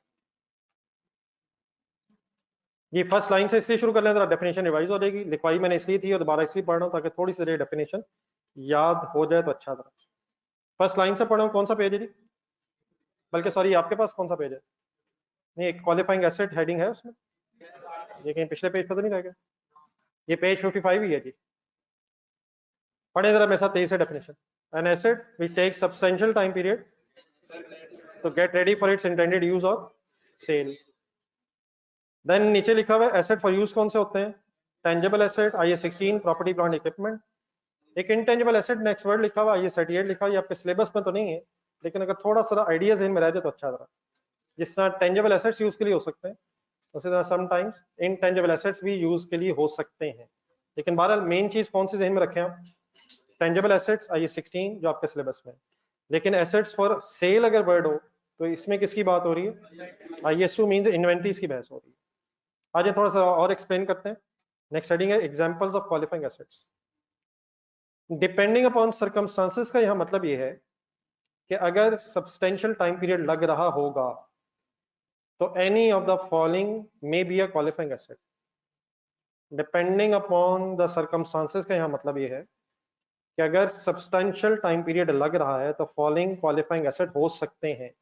इन अदर वर्ड्स, अगर सब्सटेंशियल टाइम पीरियड नहीं लग रहा है तो फॉलोइंग जो लिखे हुए ये फिर क्वालिफाइंग एसेट्स नहीं होंगे। तो depending upon circumstances let's assume कि क्वालिफाइंग एसेट पे सब्सटेंशियल टाइम पीरियड लग रहा है, तो some examples of qualifying asset क्या है। Number 1, construction of factory building या हेड ऑफिस बिल्डिंग। कब ये क्वालिफाइंग एसेट होगी, अगर सब्सटेंशियल टाइम पीरियड लग रहा है। अगर फॉर एग्जांपल आपने कोई बिल्डिंग खरीदी है बनी बनाई, तो क्या वो एसेट है, लेकिन क्वालिफाइंग एसेट नहीं है। बनी बनाई है, अवेलेबल फॉर यूज है, लेकिन अगर बना रहे हैं और सब्सटेंशियल टाइम पीरियड लग रहा है और कोई लोन भी लिया है तो उस लोन का इंटरेस्ट फिर अब कैपिटलाइज हो जाएगा। बट सुनते रहिएगा मेरे गौर से, और ये गलत तरफ नहीं करनी जाना। B point, suppose purchase and installation of plant and machinery specially if it is imported. मसलन फॉर एग्जांपल कोई लोकल अगर मशीनरी आपने खरीदी है और मैक्सिमम 3, 4, 5, 10, 15 दिनों में वो अवेलेबल फॉर यूज भी होगी, इंस्टॉल भी होगी है, टेस्टिंग भी उसकी होगी, वायरिंग भी होगी है, अवेलेबल फॉर यूज होगी है, तो देन ये मशीनरी डेफिनेटली एसेट है, लेकिन क्वालिफाइंग एसेट नहीं है। लेकिन सपोज आप इंपोर्ट कर रहे थे जापान से मशीनरी, ट्रैवल करनी है, और फॉर एग्जांपल आपकी फैक्ट्री लाहौर है, लाहौर में उसने इंस्टॉल होना है। अब normally by ship goods travel करती हैं, तो जापान से अगर इसने ट्रैवल करना है तो लाहौर के इर्द गिर्द तो समंदर भी नहीं है। पहले ये शिप कहाँ पहुंचेगी, कराची या गवादर पोर्ट पे पहुंचेगी, फिर इसने लोकल ट्रैवलिंग भी होनी है, लाहौर आना है, फिर आपकी फैक्ट्री में इंस्टॉल होना है, वायरिंग होनी है, टेस्टिंग होनी है, देन अवेलेबल फॉर यूज होनी है। अब अगर इस सारे प्रोसेस में सब्सटेंशियल टाइम पीरियड लग गया है तो ये मशीनरी भी क्या बन जाएगी, क्वालिफाइंग एसेट बन जाएगी। और इसके लिए, इसको खरीदने के लिए, इसको इंस्टॉल करने के लिए अगर आपको कोई लोन लेना पड़ा था तो उस लोन का इंटरेस्ट फिर इस प्लांट मशीनरी की कॉस्ट में ऐड हो जाएगा। आई होप कि मैं कुछ समझा पा रहा हूँ। अगर मशीनरी खरीदी है और within no time, within some days machinery available for use हो गई थी तो एसेट तो है, लेकिन क्वालिफाइंग एसेट नहीं है। देन नंबर 3 लिखा हुआ है पावर जनरेशन फैसिलिटीज। फैक्ट्रीज में, फैक्ट्री को जहन में लाया जरा, फैक्ट्रीज में जब प्रोडक्शन होती है तो इलेक्ट्रिसिटी की जरूरत पड़ती है। इलेक्ट्रिसिटी भी इससे भी समटाइम गैस वगैरह से भी मशीनें चल जाती हैं। लेकिन बहुत सी फैक्ट्रीज जो होती हैं खासतौर पर जरा अगर रिमोट एरियाज में हो, रिमोट एरियाज मीन शहरों से जरा दूर हो, तो वहाँ तो वैसे ही जरा लोड शेडिंग का भी प्रॉब्लम ज्यादा रहता है। तो इसलिए फैक्ट्रीज जो है अगर इलेक्ट्रिसिटी की रिक्वायरमेंट हो तो गवर्नमेंट वापडा पे डिपेंडेंट नहीं हो सकती। तो बहुत सी फैक्ट्रीज फिर क्या करती हैं, अपनी ही पावर जनरेशन प्लांट्स लगा लेती हैं। जिस तरह फॉर एग्जांपल जनरेटर अगर आपने देखा है, लेकिन अगर फैक्ट्री बड़ी होगी तो छोटा सा जनरेटर नहीं, वो पूरा समटाइम पावर जनरेशन प्लांट अलग बिल्डिंग में बनाना पड़ता है। तो अब अगर किसी ने किसी फैक्ट्री में पावर जनरेशन प्लांट्स लगाए गए हैं और पावर जनरेशन प्लांट लगाने में सब्सटेंशियल टाइम पीरियड लग रहा है और उसको लगाने के लिए जो पैसे चाहिए थे चीजें खरीदने के लिए, वो बैंक से लोन लेके वो प्लांट लगाना पड़ रहा है, तो क्या ये power generation plant qualifying asset हो जाएगा?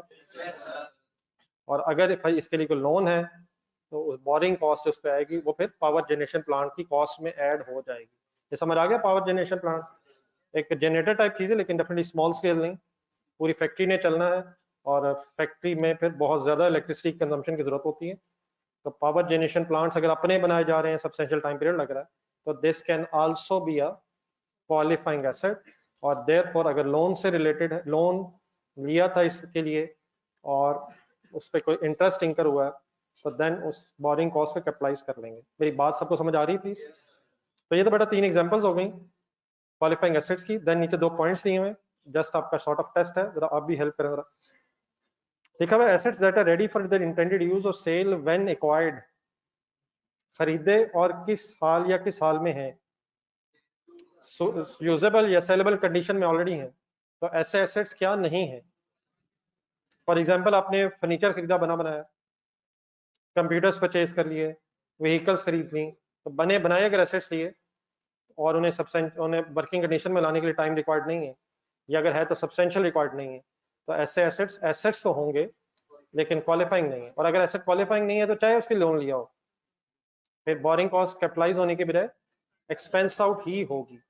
Second line, similarly that are inventories that are manufactured over short period of time are also not qualifying asset. मतलब इन्वेंटरीज क्वालिफाइंग एसेट हो सकती हैं, उन्होंने कहीं तरह इन्वेंटरीज क्वालिफाइंग एसेट हो सकती हैं, लेकिन वो भी कब? अगर सब्सटेंशियल टाइम पीरियड लग रहा है, और अगर रूटीन में इन्वेंटरीज बनती जा रही हैं विद इन नो टाइम, तो देन वो इन्वेंटरीज एसेट तो है अगर बची हुई है, लेकिन क्वालिफाइंग एसेट नहीं है। तो इसकी एग्जांपल जो है इन्वेंटरीज क्वालिफाइंग एसेट, वैसे तो इंशाल्लाह अभी आगे चल के बात करते हैं, लेकिन लेट्स अज्यूम आप बोइंग कंपनी जरा ज़हन में लाएं जरा, ये एयरक्राफ्ट मैन्युफैक्चरिंग कंपनी बोइंग जहाज। अब बोइंग कंपनी या कोई भी अगर एयरप्लेन का मैन्युफैक्चरिंग कंपनी है, वो अगर एरोप्लेन्स बनाएगी, जहाज एयरप्लेन्स बनाएगी, तो क्या उसके लिए वो कोई IAS 16 का एसेट है या इन्वेंट्री है? और एयरप्लेन्स को बना के उसने क्या करना है? उसने बेचना है। तो बेचने के लिए अगर जहाज बनाए जाएंगे तो इन्वेंट्री IAS 2 लगेगा। अब अगर फॉर एग्जांपल वो एयरप्लेन्स बनाने के लिए उसने को लोन लिए और एयरप्लेन्स की मैन्युफैक्चरिंग में अब सब्सटेंशियल टाइम पीरियड लग सकता है, कोई 1-2-4 दिनों का शायद ये प्रोसेस ना हो, तो इन दैट केस इन्वेंट्री भी क्वालिफाइंग एसेट हो सकती है। मशीनें भी हो सकती हैं जो बना रहे हैं ताकि बेचें। What is the main thing जो डिसाइड करेगी ये क्वालिफाइंग एसेट है या नहीं है? Substantial time period. तो मीन्स उससे जो मैंने एग्जांपल दी है एयरप्लेन्स वगैरह की, रूटीन में शायद कोई इन्वेंट्रीज अगर बनाई जा रही हैं, फॉर एग्जांपल कोई AC बन रहे हैं, फैंस बन रहे हैं, ये जो आम रूटीन में चीज़ें बनाई जा रही हैं, ये तो शायद क्वालिफाइंग एसेट ना हो। लेकिन अगर कोई स्पेशलाइज्ड आइटम्स हैं जिन्हें बनाने में टाइम ज़्यादा लगना है, तो वो फिर इन्वेंट्रीज भी क्वालिफाइंग एसेट हो सकती हैं।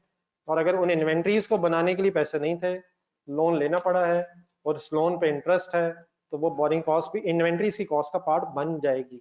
लेकिन रूटीन में जो इन्वेंट्रीज बनती जा रही हैं, क्योंकि वो क्वालिफाइंग एसेट नहीं होंगी, इसलिए अगर इन्वेंट्रीज को बनाने के लिए लोन लिया भी है तो उसका इंटरेस्ट एक्सपेंस आउट ही होगा। ये आप कुछ पूछ रहे थे?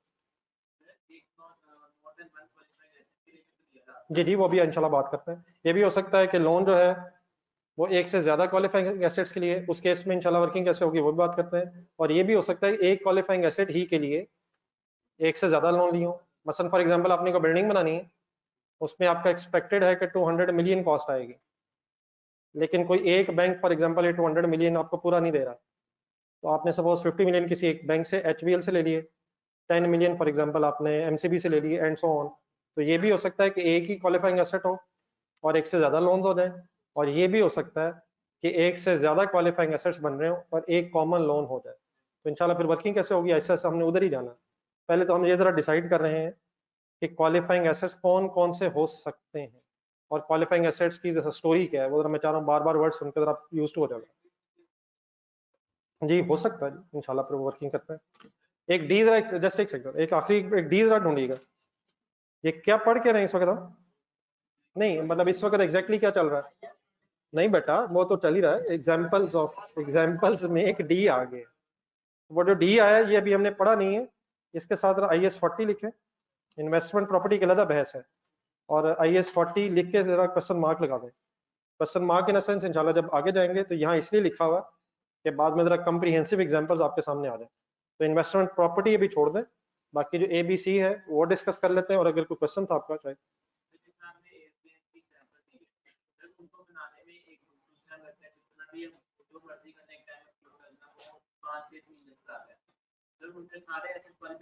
जी, उनकी फिर सारी इन्वेंट्री की जो आइटम्स हैं, अगर हर एक को सब्सटेंशियल टाइम पीरियड लग रहा है तो सभी होंगे।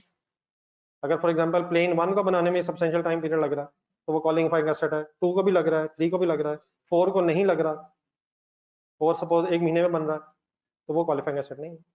तो what is a qualifying asset? An asset which takes substantial time period to get ready for either use और सेल। ठीक है,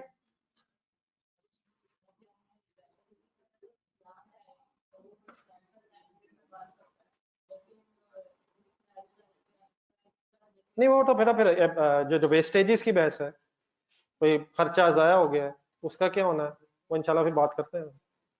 अगर वैसे वो तो शायद आपको वैसे ही पता भी हो, अगर पता नहीं अपने अपने सुना हो या नहीं, पहले पढ़ा या नहीं, अगर लॉसेज हो जाए, कोई चीज बना रहे थे लॉस हो जाए, तो वो तो फिर शायद एक्सपेंस आउट ही होता है, तो इंशाल्लाह उस पर आते हैं। देन सर इसके नीचे इकट्ठे में सर सारे कहीं नंबर कौन सा चल रहा है जी आपका? आप तरतीब से चलते जाए, जहाँ फिर रुकने की जरूरत मैं बताता हूँ। असल में अब हो क्या रहा है, finally what is the crux of the story, हमेशा बोरिंग कॉस्ट ने एक्सपेंस आउट होना है, सवाए बोरिंग कॉस्ट क्वालिफाइंग एसेट से रिलेटेड हो जाए, उन दैट केस फिर कैपिटलाइज होना। अब कैपिटलाइजेशन का कुछ जनरल रूल क्या है, वो सारी अमाउंट्स एसेट को वर्किंग कंडीशन में लाने के लिए इंकर होती हैं। ये सुना है कभी सेंटेंस इस तरह? वो सारी अमाउंट्स एसेट को वर्किंग कंडीशन तक लाने के लिए नेसेसरी होती हैं, वो आप कैपिटलाइज कर रहे होते हैं। तो इसी तरह अगर आपने कोई लोन ले लिया और लोन लेके आप एसेट बना रहे हैं, तो फिर उस एसेट को बनाने के लिए जो लोन लिया है उसका इंटरेस्ट भी रेलिवेंट हो जाएगा, इसलिए वो कैपिटलाइज हो रहा है। ठीक हो गया यहाँ तक? ठीक हो गया है? अब रजिस्टर जरा दोबारा खोल लें, अगली जो बात है वो भी थोड़ी सी लिख के अगर हो जाए तो अच्छा है। बुक दोबारा बंद करना।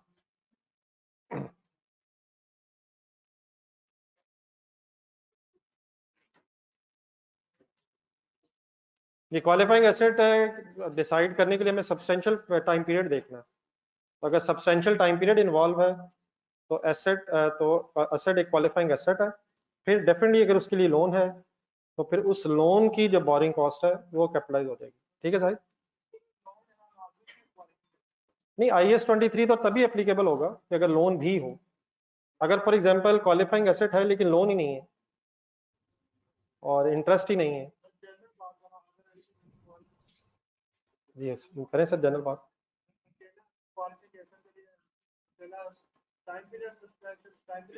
क्वालिफाइंग एसेट एक एसेट बन जाएगा अगर उसे सब्सटेंशियल टाइम पीरियड लग रहा है, लेकिन अगर लोन नहीं लिया तो आप बताएं उसका बोरिंग कॉस्ट कैसे कैपिटलाइज होगा? हम अज्यूम कर लेंगे कि लोन लिया हुआ है, हम नहीं ऐसे करेंगे, हम इंशाल्लाह वैसे ही करेंगे जैसे आप हुक्म करेंगे। जी सर, खैरियत है सर, मीटिंग आपस में शुरू होगी सर। मैं ख्याल मुझे ढूंढ रहे थे, मेरी आवाज़ यहाँ से आ रही है। नेक्स्ट हेडिंग लिखें रजिस्टर पे। मैंने क्या किया है? मैंने सिर्फ यही किया है कि मुझे पता ही नहीं चला क्लास किस तरफ हो रही है। मैंने सिर्फ आपको भी बताया क्लास इस तरफ हो रही है। हेडिंग लिखें sir, types of borings.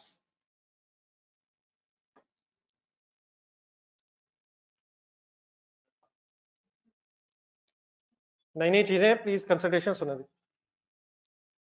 Types of borrowings with respect to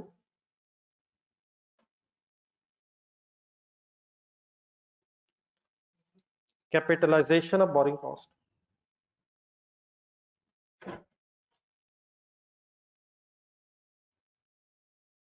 यहां से ऑनवर्ड्स अब हमारी सारी बहस ये है कि अगर बोरिंग कॉस्ट ने कैपिटलाइज होना है तो फिर बोरिंग कॉस्ट की कैपिटलाइजेशन की वर्किंग कैसे करते हैं।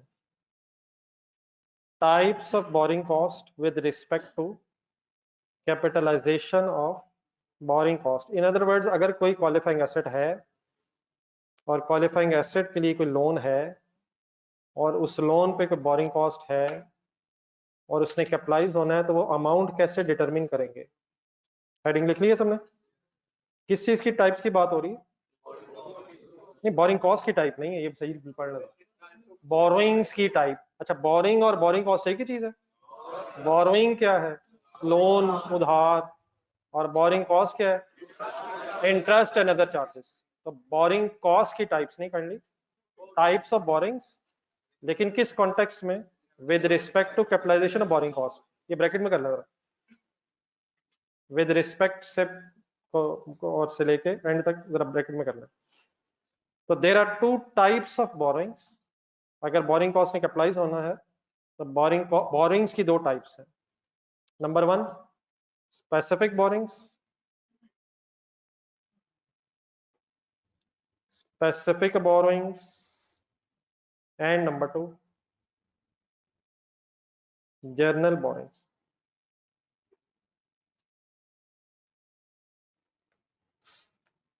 There are 2 types of borrowings अगर बोरिंग कॉस्ट में कैपिटलाइज होना है तो। क्या वर्ड्स लिखे हैं मैंने? Specific borings, general borrowings. Word शायद सिंपल है, थोड़ी सी आप हेल्प कर सकते हैं। स्पेसिफिक बोरिंग्स का मतलब क्या होना चाहिए? अगर कोई लोन सिर्फ इसलिए लिया है ताकि उस लोन के पैसे क्वालिफाइंग एसेट पे लगाए जा सकें, अगर लोन लेने का ओनली पर्पस, सोल पर्पस, वाहिद मकसद सिर्फ ये है कि उस लोन के पैसे क्वालिफाइंग एसेट पे इस्तेमाल करें, लोन अगर सिर्फ किस वजह से लिए, क्वालिफाइंग एसेट के अगर लिए, तो देन ऐसा लोन कहलाएगा स्पेसिफिक लोन। और अगर फॉर एग्जांपल कोई लोन लिया है, उसका पर्पस स्पेसिफाइड नहीं है, जहां जहां दिल कर रहा है वहां उस लोन का कैश इस्तेमाल हो रहा है, और in addition to that qualifying asset पे भी पैसे लग गए हैं, तो ऐसा लोन क्या कहलाएगा? General loan. बात जरा थोड़ी सी और डेप्थ में लेके जाएं, अगर कोई लोन लें तो एंट्री बताएं। Cash debit, loan credit, suppose 100 million, आपका इरादा ये है 100 मिलियन सिर्फ और सिर्फ किसी फैक्ट्री बिल्डिंग पे ही इस्तेमाल करना है और उसे सब्सटेंशियल टाइम पीरियड लगना है। अगर ये पैसे अब सिर्फ फैक्ट्री बिल्डिंग पे ही लगने हैं और सब्सटेंशियल टाइम पीरियड भी लग रहा है, तो देन अब ये क्वालिफाइंग एसेट है ये बिल्डिंग, तो ये लोन अगर सिर्फ उसके लिए है तो क्या कहलाएगा? लेकिन अगर आपने लोन लिया है cash debit loan credit 100 million, और 100 मिलियन में से आपको फॉर एग्जांपल 10 मिलियन की जरूरत पड़ी, आपने फैक्ट्री के एम्प्लॉइज को सैलरी देनी थी, तो आपने 10 मिलियन सैलरी में दे दिए, इलेक्ट्रिसिटी का बिल आ गया था, 2 मिलियन के पैसे आपने बिल में पे कर दिए, बात समझ आ रही है?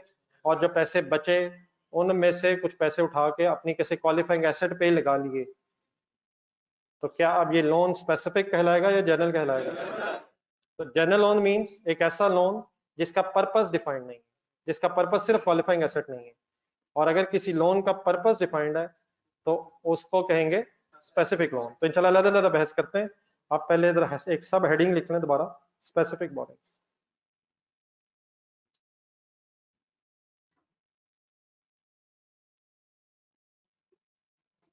मीन्स से अब स्पेसिफिक बोरिंग तो मैंने थोड़ा सा बताया आपको, उसको थोड़ा डिफाइन भी कर लें, और इसमें फिर क्या होना है वो भी जरा लिख लीजिएगा। If a boring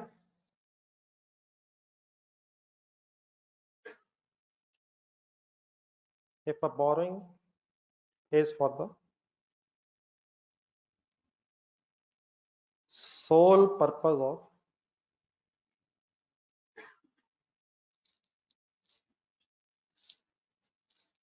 construction, acquisition,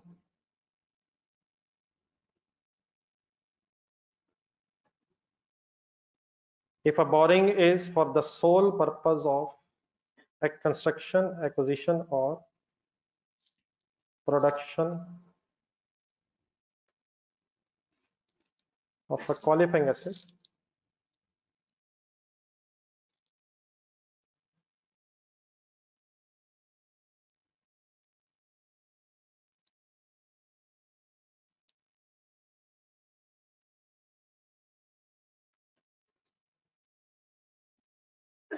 if a borrowing is for the sole purpose of construction, acquisition or production of a qualifying asset, then it is specific borrowing.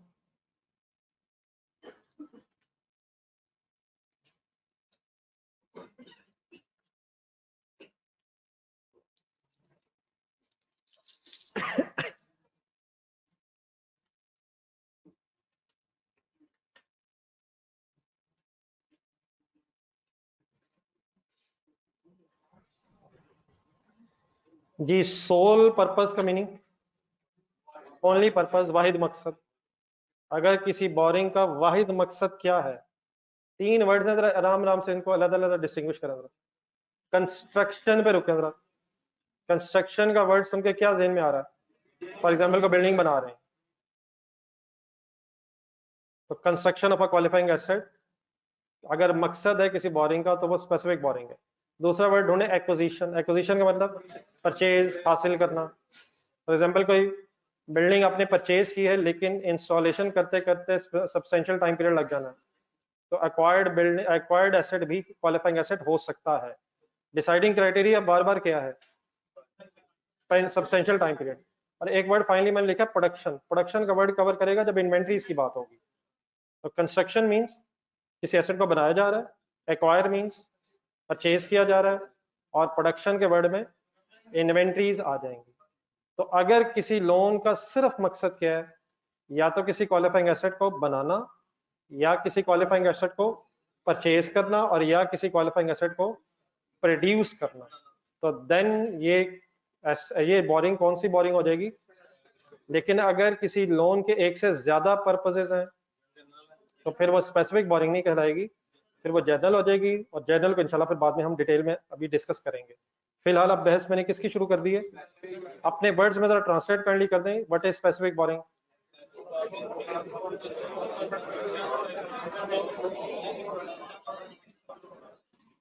उसी को तो नहीं ना कहते जो मैंने कहा है। देन नेक्स्ट हेडिंग लिखें, borrowing cost to be capitalised, amount of borrowing cost to be capitalised. लिख के कर रहे हैं, प्लीज लिख के कर रहे हैं, छोटी छोटी चीजें याद रखनी है हमने। अमाउंट ऑफ बोरिंग कॉस्ट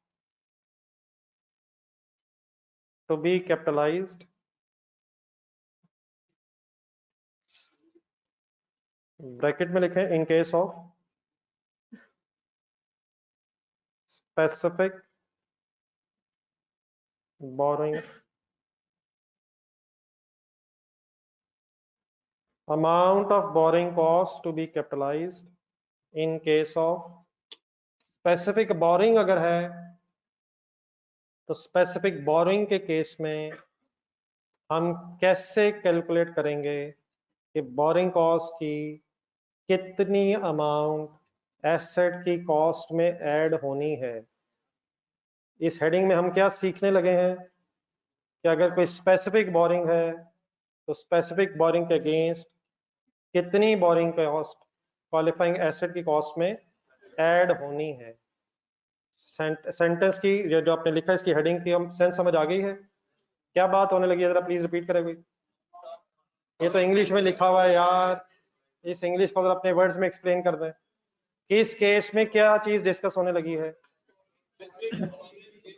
अगर स्पेसिफिक बोरिंग है तो हमें क्या से पता चलेगा कि स्पेसिफिक बोरिंग में से, उस स्पेसिफिक बोरिंग की बोरिंग कॉस्ट में से कितनी अमाउंट कैपिटलाइज होनी है। इसका एक बड़ा आसान सा एक फॉर्मूला है, नीचे जरा लिखा है करंटली के पास फर्स्ट लाइन में।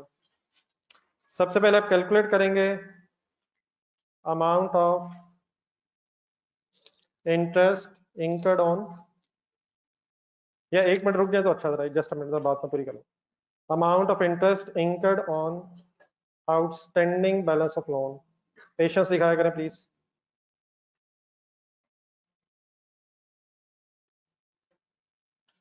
आपको पता है आउटस्टैंडिंग बैलेंस किसे कहते हैं? प्लीज पता है यार, प्लीज सोच के बताएं। ऐसा बैलेंस जो कुछ ऐसा कांस्टेंट रहे, कुछ अर्सा कांस्टेंट रहे। अगर आपने इंटरेस्ट की अमाउंट कैलकुलेट करनी है तो ढूंढे अपने पिछले पेज पर जरा, आपको तीन चीजें रिक्वायर्ड होती हैं, आउटस्टैंडिंग बैलेंस, ढूंढ के rate of interest and then time period. उन्हीं वर्ड्स को अगर आप जेब में रखें तो बोर्ड पे पढ़े जरा, मैंने क्या लिखा है। Amount of interest incurred on, अगर स्पेसिफिक बोरिंग्स हैं तो स्पेसिफिक बोरिंग के आउटस्टैंडिंग बैलेंस पे जो इंटरेस्ट इंकर्ड की अमाउंट होगी उसको हम ढूंढ लिया करेंगे। स्पेसिफिक बोरिंग का आउटस्टैंडिंग बैलेंस ढूंढा करेंगे, उस पर रेट ऑफ इंटरेस्ट ढूंढा करेंगे, और जितने अरसे आउटस्टैंडिंग बैलेंस कांस्टेंट रहा है वो टाइम पीरियड ढूंढ लिया करेंगे, और इंशाल्लाह एक अमाउंट हमारे सामने आ जाएगी। मैं इस वक्त, प्लीज हेडिंग दोबारा पढ़ें, मैं किस चीज की बहस कर रहा हूँ, प्लीज कंसंट्रेट किया करें। स्पेसिफिक बोरिंग्स हैं और स्पेसिफिक बोरिंग की बोरिंग कॉस्ट है, उसमें से कितनी अमाउंट कैलकुलेट होके कैपिटलाइज अल्टीमेटली होनी है। तो अगर आपकी स्पेसिफिक बोरिंग्स हैं और आप बोरिंग कॉस्ट भी कैपिटलाइज की अमाउंट कैलकुलेट करना चाहते हैं तो सबसे पहले आप क्या ढूंढा करेंगे, amount of borrowing cost on outstanding balance of loan, amount of interest incurred on outstanding balance of loan. ये कैसे ढूंढा करेंगे, आउटस्टैंडिंग बैलेंस ढूंढा करेंगे, रेट ढूंढा करेंगे और टाइम पीरियड से हमारे पास इंशाल्लाह एक अमाउंट आ जाएगी। यहाँ तक नोट करें जरा।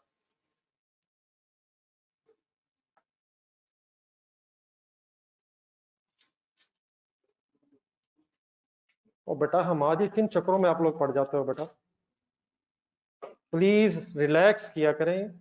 अगर कोई एयरप्लेन बना रहे हो और उस एयरप्लेन को बनाने में के लिए कोई मशीनरी खरीदी है और उस मशीनरी को खरीदने के लिए पैसे नहीं थे और उस मशीनरी को खरीदने के लिए कोई लोन लिया है और अगर उस लोन पे कोई बोरिंग कॉस्ट इंकर हो गई तो उस मशीन की बोरिंग कॉस्ट का क्या करेंगे?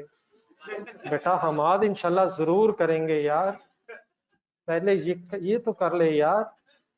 आपका सवाल मैंने नोट भी कर लिया है और मैंने जुबानी बच्चों के सामने इसलिए बोला ताकि उन्हें महसूस हो जाए कि मैंने याद भी कर लिया है।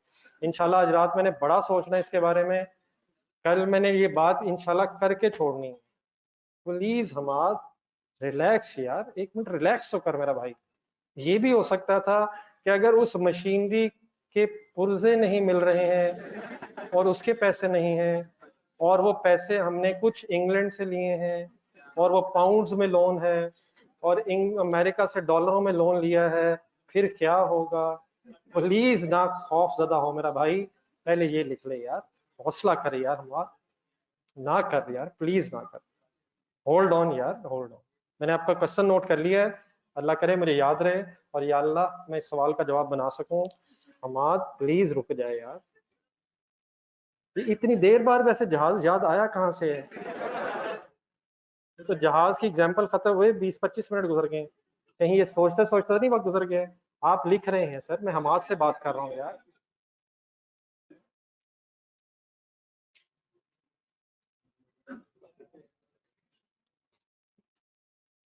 जी सर जी, क्या बात हो रही है सर? अगर आपने amount of borrowing cost to be capitalized ढूंढनी in case of specific borrowings, तो सबसे पहले बेटा प्लीज हम क्या ढूंढा करेंगे? नोट कर लिए सर? देन बेटा समटाइम्स एक छोटी सी जरा नई चीज आपके सामने आनी है लॉजिकल, इंशाल्लाह मैं भी एक्सप्लेन करता हूँ, पहले जरा सेंटेंस में साथ लिखा। इसमें से सम टाइम फिर लेस हो सकता है, किसमें से? नहीं नहीं, हाँ, interest incurred on outstanding balance की जो अमाउंट आएगी समटाइम्स इसमें से लेस किया जा सकता है। क्यों किया जा सकता है इंशाल्लाह बताता हूँ, पहले जरा वर्ड्स में साथ लिखा। लेस इन्वेस्टमेंट इनकम, ये उसी तरह लिखे नेक्स्ट लाइन में जिस समय लिख रहा हूँ, if any on temporary investment of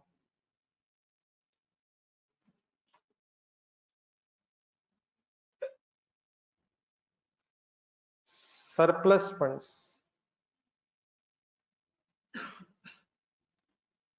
less investment income if any on temporary investment of surplus funds। Surplus से रिवैल्यूएशन सरप्लस में ना निकल जाएगा, सरप्लस फंड्स इजाफी पैसे। जो लोग लिख रहे हैं जरा एक दफा ये सेंटेंस जरा अपने आप को आराम से पढ़ के इंग्लिश में दोबारा सुना ले। लेस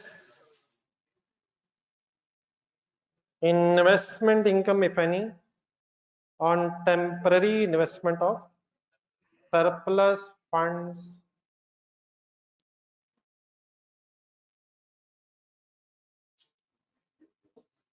जी नोट कर लिए सर? नोट कर लिया सर? अब बात बेटा क्या हो रही है उसको एक सेकंड में एक्सप्लेन करने से पहले, एक था इंटरेस्ट इनकम और दूसरा है लेस इन्वेस्टमेंट इनकम। इन दोनों फिगर्स को आपस में नेट ऑफ करके एक आखिरी सेंटेंस लिख लो, फिर मैं एक्सप्लेन करता हूँ ये क्या लेस हो रहा है। ये जो फाइनल फिगर आएगी इंटरेस्ट इनकम में से इन्वेस्टमेंट इनकम लेस करके, तो this final figure is the amount of borrowing cost to be capitalised. Specific borrowings अगर हो तो आप इंटरेस्ट इनकम ढूंढेंगे और investment income if any less कर देंगे, तो जो फाइनल फिगर आएगी this is the amount of borrowing cost to be capitalised. क्या मतलब amount of borrowing cost to be capitalised? हाँ जी बिल्कुल ठीक है, ये वो फाइनली अमाउंट होगी जो हमारी क्वालिफाइंग एसेट की कॉस्ट में ऐड हो जाएगी। किसमें से क्या लेस कर दें? Amount of interest less investment income is equal to amount of borrowing cost to be capitalised. या वर्ड लिख रहे हैं, फिर मैंने ये लेस अभी समझाना आपको।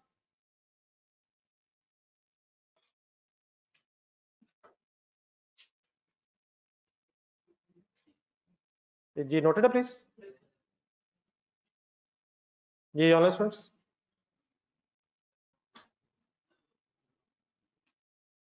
एक सेकंड के लिए जरा बोर्ड पे प्लीज देखिएगा जरा। अगर कोई लोन ले तो एंट्री बताएं।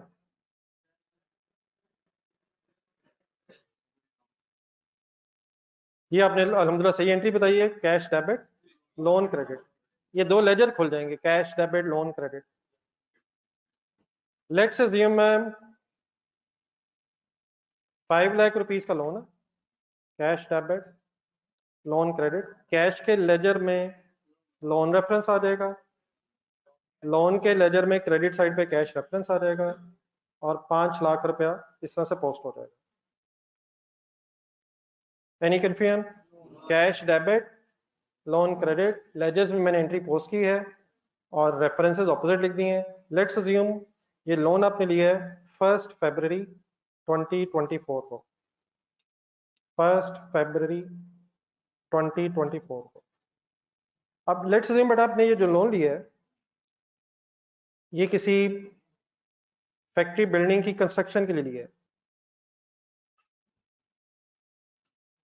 लोन आपने किसी फैक्ट्री बिल्डिंग की कंस्ट्रक्शन के लिए लिया है। अब अपने ज़हन में काइंडली जरा सोचें जरा, फैक्ट्री बिल्डिंग की अगर कंस्ट्रक्शन होनी है तो ऐसे नहीं होगा कि एक दिन में ही ये सारे पैसे अचानक बिल्डिंग में लग जाएंगे और बिल्डिंग खड़ी हो जाएगी। ग्रेजुअली ये पैसे जो हैं आहिस्ता आहिस्ता इस्तेमाल होंगे, और जैसे जैसे ज़रूरत पड़ती रहेगी आप पैसों को इस्तेमाल करके इंशाल्लाह अपनी बिल्डिंग की कंप्लीशन कर लेंगे। ये मेरे वर्ड्स कुछ क्लियर है? लेट्स अज्यूम 1 फरवरी को आपने लोन लिया, और 1 फरवरी वाले दिन ही आपने इसमें से 5 लाख में से 1 लाख रुपया निकाल के उस कॉन्ट्रैक्टर को सपोज दे दिया जिससे आप बिल्डिंग बनवा रहे हैं। अब बिल्डिंग बनाने के भी दो तरीके हैं, एक तो ये है कि आप खुद अपनी सुपरविजन में बिल्डिंग बना लें, और समटाइम ये भी हो सकता है कि ठेकेदार साहब को दे दें, उसे मैंने कॉन्ट्रैक्टर बोला है। तो लेट्स अज्यूम बिल्डिंग है, आप अपने बिजनेस पे फोकस करना चाह रहे हैं, आपने किसी कॉन्ट्रैक्टर की सर्विसेज ली हैं और उसे अब आपने साथ साथ पैसे देने हैं, और कॉन्ट्रैक्टर ने आपके बिहाफ पे सपोज बिल्डिंग बनानी है। मेरे यहाँ तक वर्ड्स क्लियर है? कितना लोन ले लिया हमने? कैश अवेलेबल हो गया 5 लाख। सपोज पहले ही दिन हमने 1 फरवरी वाले दिन कॉन्ट्रैक्टर को एडवांस में 1 लाख दे दिया। ये वर्ड समझ आया? एडवांस में 1 लाख दे दिया। एंट्री बोले advance debit cash credit suppose 1 lakh, advance to contractor debit cash credit 1 lakh. Advance में दिया, शुरू में दे दिए, एडवांस में पैसे दे दिए। कितना लिया था लोन, कितने पैसे दे दिए? एक पैसे देने से कैश कम हुआ है या लोन कम हुआ है? ये एक ही चीज का दो नाम अब नहीं है। कैश एसेट है और लोन लायबिलिटी है। लोन कब कम होगा? जब हम लोन रीपे करेंगे, लोन रीपे करेंगे। तो लोन अभी रीपे नहीं हुआ, लेकिन जो 5 लाख कैश आया था उसमें से 1 लाख कैश यूज हो गया है। कितना कैश अभी भी पड़ा है? अब 4 लाख कैश अभी भी पड़ा है। अब सपोज आपको एक्सपेक्टेड ये है कि फर्दर जो पेमेंट करनी है अपने कॉन्ट्रैक्टर को, वो 1 महीने तक अभी फर्दर पैसे नहीं देने। मींस फॉर एग्जांपल 1 फरवरी डेट है, 1 मार्च से पहले पहले अब आपको लग रहा है कि कोई फर्दर पेमेंट नहीं करनी पड़ेगी। देयरफॉर अब जो 4 लाख पड़ा है, 4 लाख पड़ा है, 5 लाख पड़ा है, 4 लाख कैश पड़ा है। अब उसका ये भी यूज हो सकता है कि आप इस 4 लाख को कहीं वक्ती तौर पे इन्वेस्ट कर दें, कुछ शेयर्स खरीद लें, या कोई फॉर एग्जांपल किसी खुदा ना खासा कहीं बैंक में रख दें। हम रख रहे हैं अब हम ले रहे हैं। कितना एक्स्ट्रा पड़ा है? क्या ये 4 लाख इसलिए एक्स्ट्रा पड़ा है ताकि इसे इन्वेस्ट करके कुछ कमाएं? मकसद तो इसका यही है कि क्वालिफाइंग एसेट पे लगाना है, लेकिन वक्ती तौर पे अभी सरप्लस है, इजाफी है। आपने सपोज प्लान किया कि 1 महीना जो इसने अभी यूज नहीं होना, उस 1 महीने के लिए इसे बैंक में इन्वेस्ट कर देते हैं। तो उस 1 महीने की जो आपको इन्वेस्टमेंट इनकम होगी, पैसे अब आएंगे या जाएंगे? आप इन्वेस्ट करेंगे, उस पर जो इनकम होगी तो वो प्लस हो रही है इस वर्किंग में या माइनस हो रही है? दोबारा आप सेंटेंस पढ़े आपने जो लिखा था। कंसल्टेशन नहीं, लेस को छोड़ दें एक सेकंड। पहले से 5 लाख का लोन है, इस लोन का जो आउटस्टैंडिंग बैलेंस होगा उस पे तो आप इंटरेस्ट इनकर्ड कैलकुलेट करेंगे, इस लोन पे तो इंटरेस्ट आपने देना है। लेकिन अगर फॉर एग्जांपल टेम्परेरी तौर पे कुछ सरप्लस पैसे बचे हों और आप उसे इन्वेस्ट कर दें तो उसमें फिर आपको इनकम होगी, ऐसे ही है।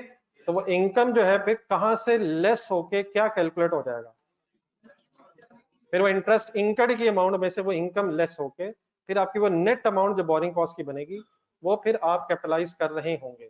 मेरे इन वर्ड्स का मीनिंग ये है कि ये जो इंटरेस्ट इनकर्ड आपने कैलकुलेट किया है, इस इंटरेस्ट इनकर्ड ने प्रॉफिट एंड लॉस में एज एन एक्सपेंस नहीं जाना, इसने कहाँ जाना है, इसने बैलेंस शीट में कहाँ जाना है, एसेट कॉस्ट में ऐड होना है। लेकिन अगर कोई इन्वेस्टमेंट इनकम हुई है तो वो इन्वेस्टमेंट इनकम हम सरप्लस फंड्स हुई है तो इस इन्वेस्टमेंट इनकम ने भी प्रॉफिट एंड लॉस में अदर इनकम में नहीं जाना है, इस इन्वेस्टमेंट इनकम ने भी इसी इंटरेस्ट इनकम से नेट ऑफ होना है और जो नेट अमाउंट बनेगी उसने फिर एसेट की कॉस्ट में फाइनली ऐड होना है।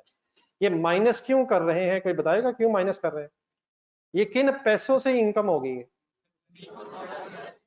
जिन पैसों में इंटरेस्ट देना था उन्हीं पैसों पे क्योंकि इन्वेस्टमेंट इनकम हो गई है, इसलिए अब हम नेट बोरिंग कॉस्ट कैपिटलाइज कर लेंगे इंटरेस्ट इनकम में से इन्वेस्टमेंट इनकम लेस करके। Let's assume for sake of discussion मैंने ये जो दो क्रॉसेस लगाए थे, लेट्स अज्यूम अगर फिगर्स आपके सामने रख सको, सपोज 10,000 इंटरेस्ट इनकम हुआ था लोन पे, और एक सेकंड, लोन पे इंटरेस्ट इनकम सपोज कैलकुलेट हुआ 10,000 और टेम्परेरी तौर पे जो आपने पैसे इन्वेस्ट किए उसकी वजह से सपोज आपको इन्वेस्टमेंट इनकम हुई 2,000, तो फिर जो 8,000 नेट अमाउंट है ये कहाँ ढूंढेंगे आप, ये 10,000 प्रॉफिट लॉस में गया, 2,000 भी इनकम में नहीं जा रहा है, 10,000 एक वर्किंग की हमने, 10,000 माइनस 2,000, फाइनली जो नेट 8,000 है ये बोरिंग कॉस्ट की अमाउंट एसेट की कॉस्ट में ऐड मींस कैपिटलाइज हो रही है, जो अमाउंट कैपिटलाइज हो रही है वो फिर प्रॉफिट एंड लॉस में प्लीज नहीं जा रही, प्लीज वो बोरिंग कॉस्ट और ना ही वो इन्वेस्टमेंट इनकम, ना ये बोरिंग कॉस्ट ऑफ 10,000 रुपीज और ना ही ये इन्वेस्टमेंट इनकम अब प्रॉफिट एंड लॉस में नहीं जा रही, और इंस्टेड ऑफ दैट दोनों अमाउंट्स आपस में नेट ऑफ होके 8,000 की अमाउंट ऐसी है जो फिर आपकी एसेट की कॉस्ट में ऐड हो रही है। अब बात को समझ आ गई है प्लीज, क्या ये जरूरी है कि हमेशा ये फिगर लेस हो रही हो, अगर सरप्लस फंड्स है ही नहीं, इन्वेस्ट ही नहीं हुए, इन्वेस्टमेंट इनकम नहीं है तो फिर लेस नहीं करेंगे, लेकिन अगर सरप्लस फंड्स थे और उनको इन्वेस्ट करके कंपनी ने कोई इन्वेस्टमेंट इनकम अर्न की है तो उसे फिर इंटरेस्ट इनकम में से लेस करके नेट बोरिंग कॉस्ट को कैपिटलाइज करेंगे। अब बात समझ आ गई प्लीज अपनी, ये जरूरत है अभी इससे एग्जांपल की, ये बना ले चले दो लेजर जरा इसके नीचे जहाँ पे थे आप। जी ऑनलाइन स्टूडेंट्स कुछ आपने बात समझी प्लीज,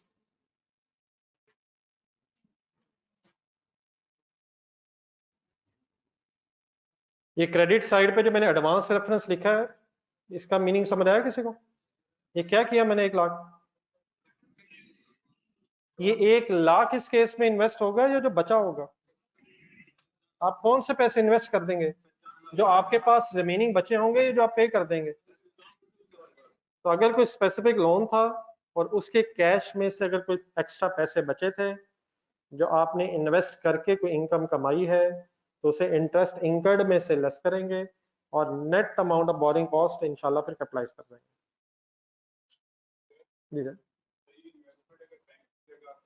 जी वो डिविडेंड इनकम हो जाएगी, हाँ इन्वेस्टमेंट इनकम इसलिए मैंने वर्ड लिखा, कोई भी इन्वेस्टमेंट इनकम नहीं, अभी ये बोरिंग नहीं है असल में, ये उस वजह से नहीं ये लेस हो रही कि ये कोई इंटरेस्ट इनकम हो तो लेस होगी, ऊपर लिखा हुआ है हम कैलकुलेट करना चाहते हैं वो बोरिंग कॉस्ट ऑफ लोन जो कैपिटलाइज होनी है, तो लोन पे इंटरेस्ट है लेकिन लोन के जो एक्स्ट्रा पैसे थे उसका इंटरेस्ट जरूरी नहीं है, उसको कहीं इन्वेस्ट करके अगर कुछ कमाया है वो किसी भी फॉर्म में अगर कमाया है तो ये उसी क्योंकि उन्हीं पैसों को यूज करके पैसे कमाए हमने, तो इसका मतलब जो इंटरेस्ट इनकम हमारी इंटरेस्ट एक्सपेंस जो था हमारा वो फिर रिड्यूस हो जाएगा, हमने 5,00,000 पे इंटरेस्ट देना था इस केस में, लेकिन अगर इन्हीं पैसों को इस्तेमाल किया और कुछ कमा लिया तो इसका मतलब हमारी वो बोरिंग कॉस्ट है वो नेट रिड्यूस होगी, तो ये इन्वेस्टमेंट इनकम जरूरी नहीं कि इंटरेस्ट इनकम ही हो, ये कहीं से भी इनकम हो सकती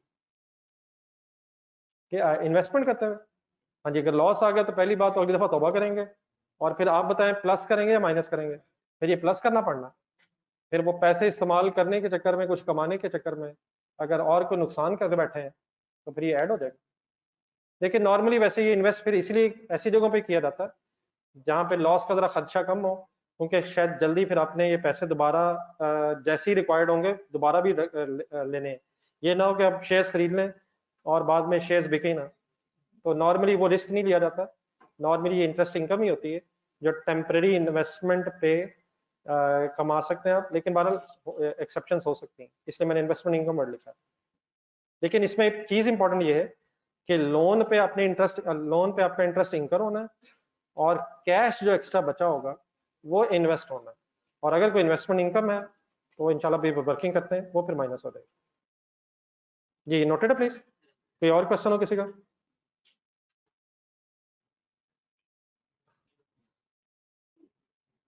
जी ऑनलाइन स्टूडेंट्स, जी अब्दुल साहब बिल्कुल ठीक कह रहे हैं, जज़ाकल्लाह।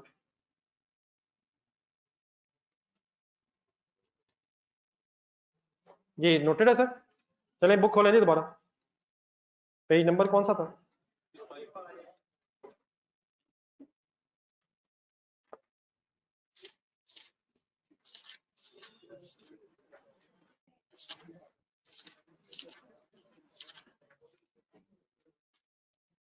पेज नंबर 56 पे आ जाइए।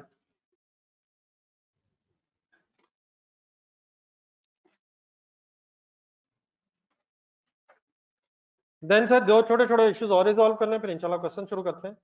पेज नंबर 56 पे आपको हेडिंग मिलेगी कमेंसमेंट ऑफ, प्लीज हेडिंग मिल रही कमेंसमेंट ऑफ कैपिटलाइजेशन, ब्रैकेट में लिखें कमेंसमेंट ऑफ कैपिटलाइजेशन, ब्रैकेट में लिखें ऑफ बोरिंग कॉस्ट। नेक्स्ट अब हम ये डिस्कस करेंगे कि बोरिंग कॉस्ट की कैपिटलाइजेशन किस दिन से शुरू होनी है। Commencement mean start of capitalisation of borrowing cost, borrowing cost किस दिन से एसेट की कॉस्ट में ऐड होनी है। जी इन्वेस्टमेंट इनकम की बेटा कोई अलग एंट्री की जरूरत नहीं है। ये आप भी जरा एक सेकंड रजिस्टर दोबारा देखें जी इस हेडिंग से ऊपर। ये बेटा इंटरेस्ट इंकर्ड की अब कोई अलग एंट्री नहीं है, इन्वेस्टमेंट इनकम की कोई अलग एंट्री नहीं है। ये जो नेट अमाउंट है इसकी एंट्री होनी है। आप बताएंगे क्या होनी है? ये जो नेट अमाउंट आई है इसने कहाँ जाना है? इस अमाउंट ने एसेट में डेबिट होना। तो इंटरेस्ट इनकर्ड अलग नहीं, इन्वेस्टमेंट इनकम ने अलग कुछ नहीं होना, पहले नेट ऑफ करना है और फिर ये जो नेट अमाउंट है इसने एसेट की कॉस्ट में डेबिट होना है। पूरी डबल एंट्री क्या होनी है वो मेरे ख्याल अभी क्वेश्चन में आ जाए, इंशाल्लाह पूरी डबल एंट्री पे डिस्कस करता हूँ। लेकिन किन किन अमाउंट्स की अलग की बजाय किस अमाउंट की होनी है? इंटरेस्ट इनकर्ड नहीं, इन्वेस्टमेंट इनकम अलग नहीं, पहले interest incurred less investment income, जो अमाउंट आ जाएगी उस अमाउंट को फिर एसेट की कॉस्ट में डेबिट होना है। बाकी क्रेडिट वगैरह क्या होना है वो इंशाल्लाह भी क्वेश्चन करते हैं, फिर डिस्कस करते हैं। ठीक है सुबह जी। हेडिंग है sir commencement of capitalisation of borrowing cost, लिख लिया ब्रैकेट में। एक अंदर और करें, थोड़ा सा जरा नीचे है, एक और पहले हेडिंग उन्होंने ए बी फॉर एग्जांपल के नीचे सेसेशन ऑफ मिला, सेसेशन ऑफ कैपिटलाइजेशन के बाद भी जरा ब्रैकेट में लिखें ऑफ बोरिंग कॉस्ट। मींस यहां दो हेडिंग्स हमने डिस्कस करनी है इस टाइम। सेसेशन का मीनिंग है स्टॉपेज, रुक जाना, सीज।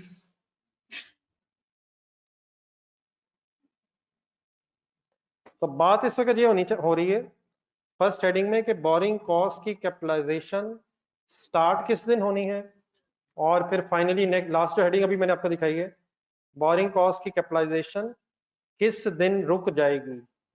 इन अदर वर्ड्स किस डेट से स्टार्ट होनी है और किस डेट पे बोरिंग कॉस्ट की कैपिटलाइजेशन स्टॉप हो जानी है। आए कमेंसमेंट से शुरू करें। रेडी है sir?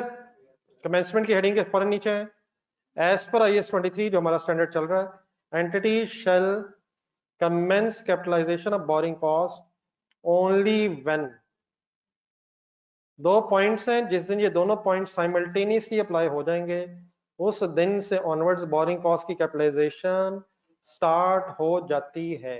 Number 1 entity incurs borrowing cost. Entity किसे कहते हैं जी? Number 1 entity incurs borrowing cost का मतलब बिजनेस बोरिंग कॉस्ट इंकर कर रहा हो। बोरिंग कॉस्ट कब इंकर हो रही होगी? जब लोन ले लिया हो। एंड एंड का मतलब, और का मतलब ये दोनों पॉइंट्स पूरे अप्लाई होना चाहिए। नंबर 1 क्या हो रहा हो, entity incurs borrowing cost, and number 2 entity incurs expenditures on qualifying asset and activities necessary to prepare the asset have started। Entity के क्वालिफाइंग एसेट पे खर्चे शुरू हो गए हों और उसको बनाने के लिए नेसेसरी एक्टिविटीज स्टार्ट हो गई होंगे। शॉर्ट वर्ड्स में नंबर 1 में एंटिटी बोरिंग कॉस्ट इंकर कर रही हो और नंबर 2 में एंटिटी एक्सपेंडिचर्स कर रही हो। नंबर 1 इंटरेस्ट इंकर हो रहा हो, नंबर 2 एक्सपेंडिचर्स हो रहे हो क्वालिफाइंग एसेट पे। जिस दिन ये दोनों कंडीशन साइमल्टेनियसली मीट हो जाएंगी, दैट इज द डेट जहां से ऑनवर्ड्स बोरिंग कॉस्ट की कैपिटलाइजेशन स्टार्ट हो जाएगी। इन दोनों लाइंस को समझने के लिए नीचे जो एग्जांपल्स बनी हुई है मेरे साथ साथ गौर से पढ़ें। For example scenario A, loan obtained on, बोलने डेट क्या है, 1 अगस्त 14, full concentrate, construction started on 1 सितंबर 14, 1 अगस्त पे लोन लिया। कंसंट्रेट करें जरा, क्या बैंक 1 अगस्त से ऑनवर्ड्स इंटरेस्ट लेगा? बैंक को फोन करके कह देंगे कि नहीं यार अभी हमारी कंस्ट्रक्शन स्टार्ट नहीं हुई। Bank has nothing to do with the construction, कब आपकी स्टार्ट हो, किस डेट से ऑनवर्ड्स बोरिंग कॉस्ट इंकर होना शुरू हो जाएगी, 1 अगस्त। लेकिन कंस्ट्रक्शन कहां से स्टार्ट हुई है, 1 सितंबर। एसेट पे खर्चे किस दिन से शुरू हो रहे हैं, 1 अगस्त पे या 1 सितंबर पे? ऊपर वाले पॉइंट्स पे जाएं जरा। बोरिंग कॉस्ट डेफिनेटली कब इंकर होना शुरू हो गई है, 1 अगस्त, लेकिन कंस्ट्रक्शन स्टार्ट हुई है 1 सितंबर। अपना ज़हन जरा अप्लाई करें, किस डेट से ऑनवर्ड्स कैपिटलाइजेशन होनी चाहिए, बोरिंग कॉस्ट की कैपिटलाइजेशन स्टार्ट कहां से होगी, 1 अगस्त से या 1 सितंबर से? क्या हमारी इस बात का ये मतलब तो नहीं कि बैंक ने अगस्त का इंटरेस्ट नहीं लेना, उसने लेना है, लेकिन वो इंटरेस्ट अगस्त का प्रॉफिट एंड लॉस में जाएगा। हम बहस कर रहे हैं कैपिटलाइजेशन कहां से स्टार्ट होनी है। तो कैपिटलाइजेशन कहां से स्टार्ट होती है, इंटरेस्ट भी इंकर हो रहा हो और एक्सपेंडिचर्स भी हो रहे हो, दोनों साइमल्टेनियसली काम 1 सितंबर से ऑनवर्ड्स होंगे। 1 सितंबर पे इंटरेस्ट इंकर हो रहा होगा, वो क्यों, लोन जब आपने ले लिया तब इंटरेस्ट इंकर होता रहना जब तक आप लोन वापस नहीं करेंगे। और 1 सितंबर पे क्योंकि अब एक्सपेंडिचर्स भी होना शुरू हो गए हैं, therefore what is the date of commencement of capitalization, 1 अगस्त या 1 सितंबर? नेक्स्ट लाइन में एक आंसर दिया हुआ है, उसे हाईलाइट करें। 1 September is the date of commencement of capitalization of the borrowing cost। दोबारा गौर से सुने, क्या मेरी इस बात का मतलब अगस्त का इंटरेस्ट इंकर नहीं होना है, कहाँ जाना है? तो इट मींस अगर कोई इंटरेस्ट इंकर हो रहा होगा कमेंसमेंट डेट से पहले, तो वो कैपिटलाइज होने की बजाय एक्सपेंस आउट होगा। अकॉर्डिंग टू दिस एग्जांपल 1 अगस्त से ऑनवर्ड्स जो इंटरेस्ट होगा वो फिर कैपिटलाइज होगा। एक और एग्जांपल, फिर अगर आपको कोई सवाल रह गया तो बी एग्जांपल में, construction started on, please date 1 July 2014 with own funds, underline करें वर्ड्स। ये समटाइम्स ये क्वेश्चंस करते करते महसूस ऐसे होता है कि शायद कोई एसेट अपने पैसों से खरीदा बनाया जा ही नहीं सकता है। क्या ये पॉसिबल है कि कोई बिल्डिंग अपने पैसों से बना ली जाए? अल्हम्दुलिल्लाह ऐसे ही पॉसिबल है, हमने तो जिंदगी में ऐसे ही सुना है। लेकिन डेफिनेटली ये भी पॉसिबल है बिजनेसेस में कि अपने फंड्स अवेलेबल ना हो और देयरफॉर लोन ले लिए जाएं। तो अब ये जो सेकंड सिनेरियो क्या है, 1 जुलाई पे कंस्ट्रक्शन स्टार्ट हो गई लेकिन पैसे अपने ही इस्तेमाल किए। अगर अपने ही पैसे इस्तेमाल किए तो क्या इंटरेस्ट इंकर होना शुरू हो गया? वो कब इंकर होना शुरू होगा, जब लोन लेंगे। तो अल्हम्दुलिल्लाह 1 जुलाई पे पैसे अवेलेबल थे और किसी लोन की जरूरत नहीं पड़ी। लेकिन नेक्स्ट लाइन में जरा, सपोज 15 दिसंबर डेट आई और महसूस हुआ कि पैसे कम हो गए हैं, देयरफॉर क्या अवेलेबल किया हमने, 15 दिसंबर पे एक लोन लिया for further expenditure on qualifying asset. अब आपने डिसाइड यही करना है कि किस डेट से ऑनवर्ड्स बोरिंग कॉस्ट ने कैपिटलाइज होना शुरू होना है। मेरा तो ख्याल है 1 जुलाई से। 1 जुलाई पे क्या शुरू हो गया है, एक्सपेंडिचर इंकर होना शुरू हो गया, ऊपर वाली लाइंस में जाएगा। लेकिन अभी बोरिंग कॉस्ट इंकर होना शुरू नहीं हुई है। लेकिन 15 दिसंबर फिर वो डेट है जब एक्सपेंडिचर्स भी होना शुरू हो गए थे और बोरिंग कॉस्ट भी इंकर शुरू होना शुरू हो गई है। देयरफॉर इन दो डेट्स की बेस पे what is the date of commencement of capitalisation of borrowing cost, 15 December. बात समझ आती है सर? अब मैं यहाँ रुक रहा हूँ, इंडिविजुअली जरा रिवाइज करें, एग्जांपल्स देखें, कोई अगर कंफ्यूजन जहन में आती है तो बताएं। ये जो आंसर्स है फाइनली कमेंसमेंट डेट के एंगल से जो लिखे हुए हैं इन्हें हाईलाइट करना जरा। फर्स्ट सिनेरियो में ए में 1 September is the date of commencement of capitalization, और सेकंड सिनेरियो में 15 दिसंबर। जी सर कुछ आवाज आ रही थी। Start, commencement mean start, cease mean stop. Commencement, classes commence हो गई हैं। अगर कोई ये वर्ड आपके सामने बोले तो उसका क्या मीनिंग है? क्लासेस स्टार्ट हो गई, आज की क्लास कमेंस होना शुरू हो गई है। आप लोगों ने अपनी मर्जी से सीज की हुई है।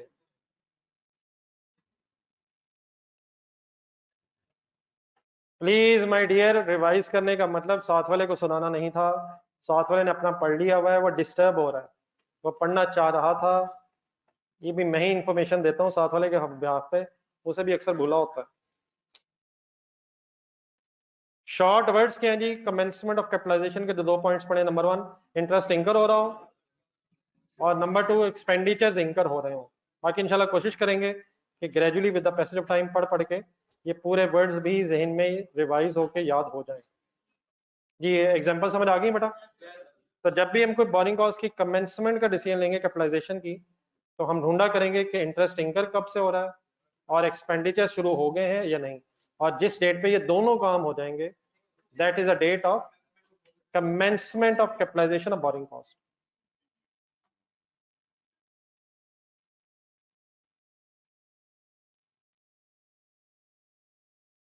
जी हारिस, ये प्लीज ये वर्ड स्टैंडर्ड के नहीं है। क्वालिफाइंग एसेट यकीनन आइडेंटिफाई हो चुका है। अब क्वालिफाइंग एसेट से रिलेटेड अगर कोई लोन है तो उस लोन से रिलेटेड जो बोरिंग कॉस्ट है उसने कैपिटलाइज होना है, लेकिन बोरिंग कॉस्ट की कैपिटलाइजेशन की डेट कौन सी है जहां से शुरू होना है। ठीक है हारिस, इस वक्त ये पढ़ा जा रहा है।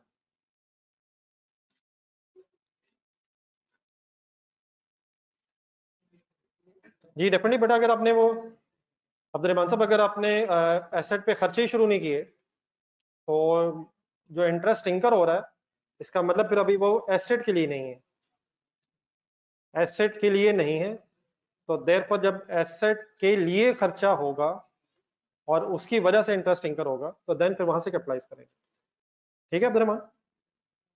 जी डेफिनेटली बेटा, ये थ्योरी जो है ये सच इस एंगल से तो खैर रट्टा लगाने की शायद जरूरत नहीं है, अनलेस मैं कुछ चीजें खुद बताऊंगा कि एग्जाम में रिप्रोड्यूस करनी पड़ जाए। लेकिन इसका इतना सा कॉन्सेप्ट जरूर होना चाहिए कि हम क्वेश्चन में इन वर्ड्स को जहन में रखकर जरा चीजें ढूंढ सकें। ठीक है, तो रट्टा तो नहीं ऐसा मैं कहूँगा, लेकिन बार बार इसलिए पढ़ना जरूरी है ताकि क्वेश्चन में अप्लाई कर सके। जी सब लोग बड़ा क्लियर हो गया? प्लीज साथ वालों की बातें समझ आ गई हैं? नेक्स्ट हेडिंग ढूंढे प्लीज। Any confusion? मेरी तरफ से कोई सवाल होगा किसी का, मेरे लेवल की अगर कोई बात हो? नेक्स्ट हेडिंग में आ जाए। नेक्स्ट हेडिंग की बता दें क्या लिखा हुआ है। सीज का क्या मतलब है?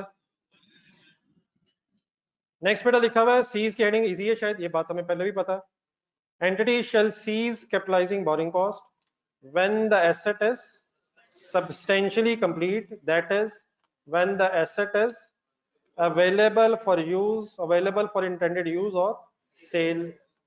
एक सेकंड, एक आसान सी एग्जांपल जरा ज़हन में लाएं, मेरा ख्याल है कुछ पुराना रिवाइज भी करना था। फॉर एग्जांपल अगर आपने कोई एसी खरीदा है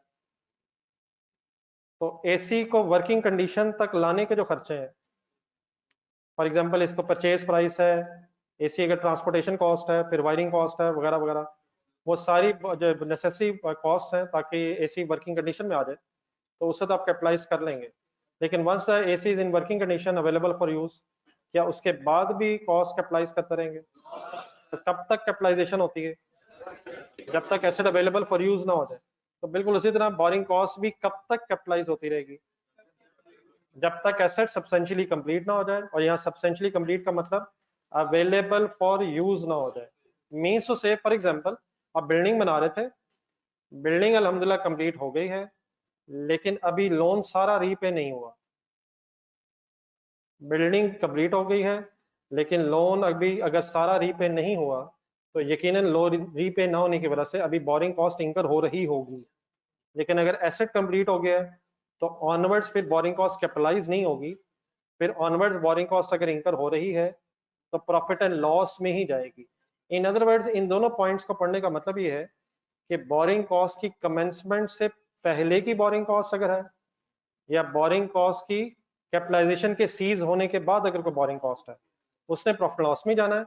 सिर्फ कमेंसमेंट डेट से लेके सीज डेट के दरमियान का जो टाइम पीरियड है, रिपीट कर देता कौन कौन सी डेट से, कमेंसमेंट डेट से लेके सीज डेट के दरमियान जो टाइम पीरियड है, इस टाइम पीरियड की बोरिंग कॉस्ट कैपिटलाइज होगी, और कमेंसमेंट से पहले की बोरिंग कॉस्ट और सीज के बाद की अगर बोरिंग कॉस्ट इंकर हो भी रही है तो वो प्रॉफिट एंड लॉस में जाएगी, जिस तरह साथ वाला कह रहा था। देन वापस इसी पेज पे आ जाएं। आई होप के यहाँ तक आपने एक दूसरे से डिस्कस करके फाइनल कर लिया है। अगर एक लोन लेने का सिर्फ मकसद ये है कि क्वालिफाइंग एसेट पे पैसे लगाने हैं, फिर तो वो स्पेसिफिक बोरिंग है। लेकिन अगर लोन ले लिया है और एक से ज्यादा पर्पसेस में पैसे इस्तेमाल होने हैं और उसी लोन में से कुछ पैसे क्वालिफाइंग एसेट पे लग गए हैं, तो ऐसा लोन फिर क्या नहीं कहलाएगा, स्पेसिफिक नहीं कहलाएगा, फिर वो क्या कहलाएगा। तो आए थोड़ा सा पढ़ के जरा फाइनल करते हैं। If a loan is for more than one purposes including qualifying asset पे जरा रुक जाए। देखिए बेटा, अगर एक लोन लिया आपने और बहुत से पर्पसेस के लिए है लेकिन क्वालिफाइंग एसेट पे लगा ही नहीं है, तो फिर तो हमारी बहस से वो वैसे ही निकल जाएगा। हमारी बहस में वो लोन कब आएगा, अगर बहुत से पर्पसेस में इस्तेमाल होने के साथ साथ हमारे क्वालिफाइंग एसेट पे भी लग गया है, तो फिर जो क्वालिफाइंग एसेट पे लोन की अमाउंट लगी है उससे रिलेटेड जो बोरिंग कॉस्ट है वो फिर कैपिटलाइज होनी चाहिए। आपका क्या ख्याल है यहाँ तक जो थोड़ा सा आपने पढ़ा है, क्या जनरल बोरिंग्स का भी सारा इंटरेस्ट कैपिटलाइज होना चाहिए? जनरल बोरिंग्स में से सिर्फ वो अमाउंट जो क्वालिफाइंग एसेट पे इंकर हुई है उससे रिलेटेड अगर कोई इंटरेस्ट है, बस वो कैपिटलाइज होता है। इसको ज़हन में रख के आप जरा सेंटेंस पूरा कर लेना। If a loan is for more than one purpose, including qualifying asset, then सबसे पहले loan is called as general purpose loan या general borrowings. These funds may be used for buying stock, goods खरीद लिए, paying of expenses, factory के salary दे दी है, rent दे दिया है, बिल दे दिए हैं, and multitude of other purposes, बहुत से और purposes, in addition to acquisition, construction और production of a qualifying asset.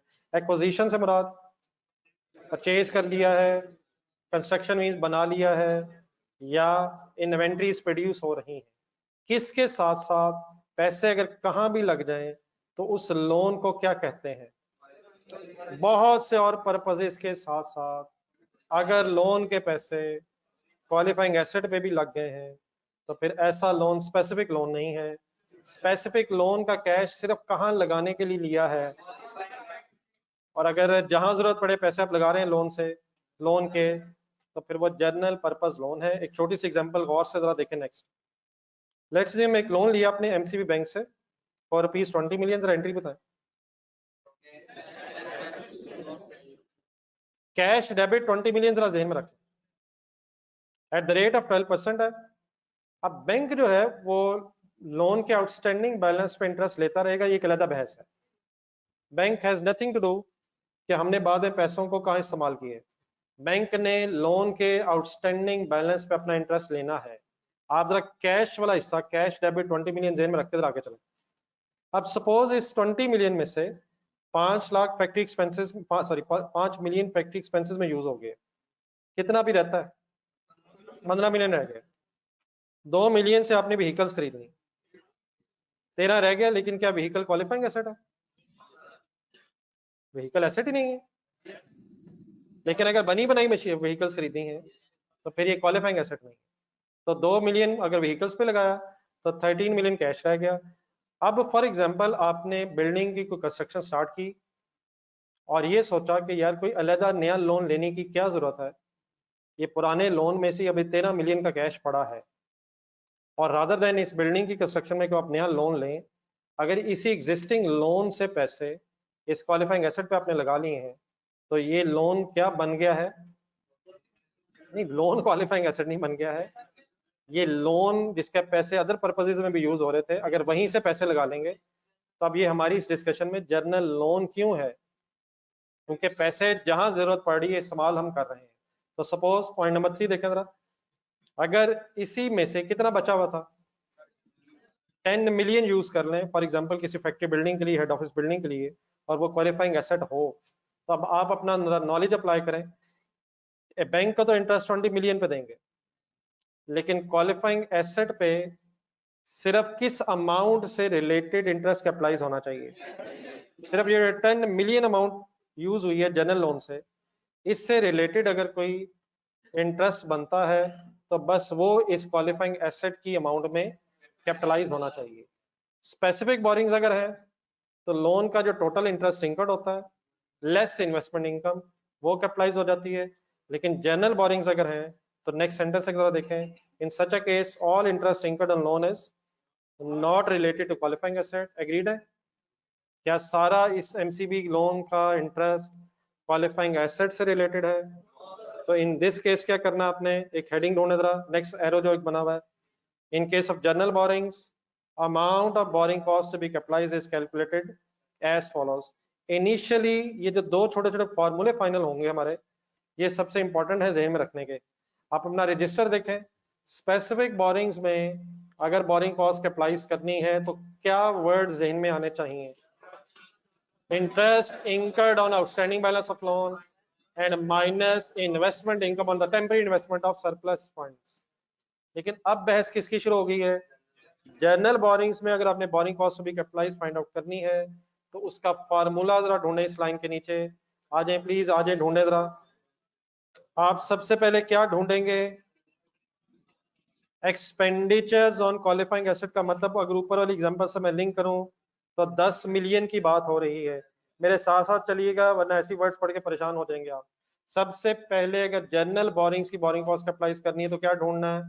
Expenditure on qualifying asset, ऊपर वाली एग्जांपल में 10 मिलियन की बात हो रही है, मल्टीप्लाइड बाय एक वर्ड आ गया, ढूंढे क्या बोल रहे हैं? Capitalization rate. परेशान नहीं होना है, पहले जरा नीचे एक नोट लिखा हुआ है कैपिटलाइजेशन रेट के एंगल से।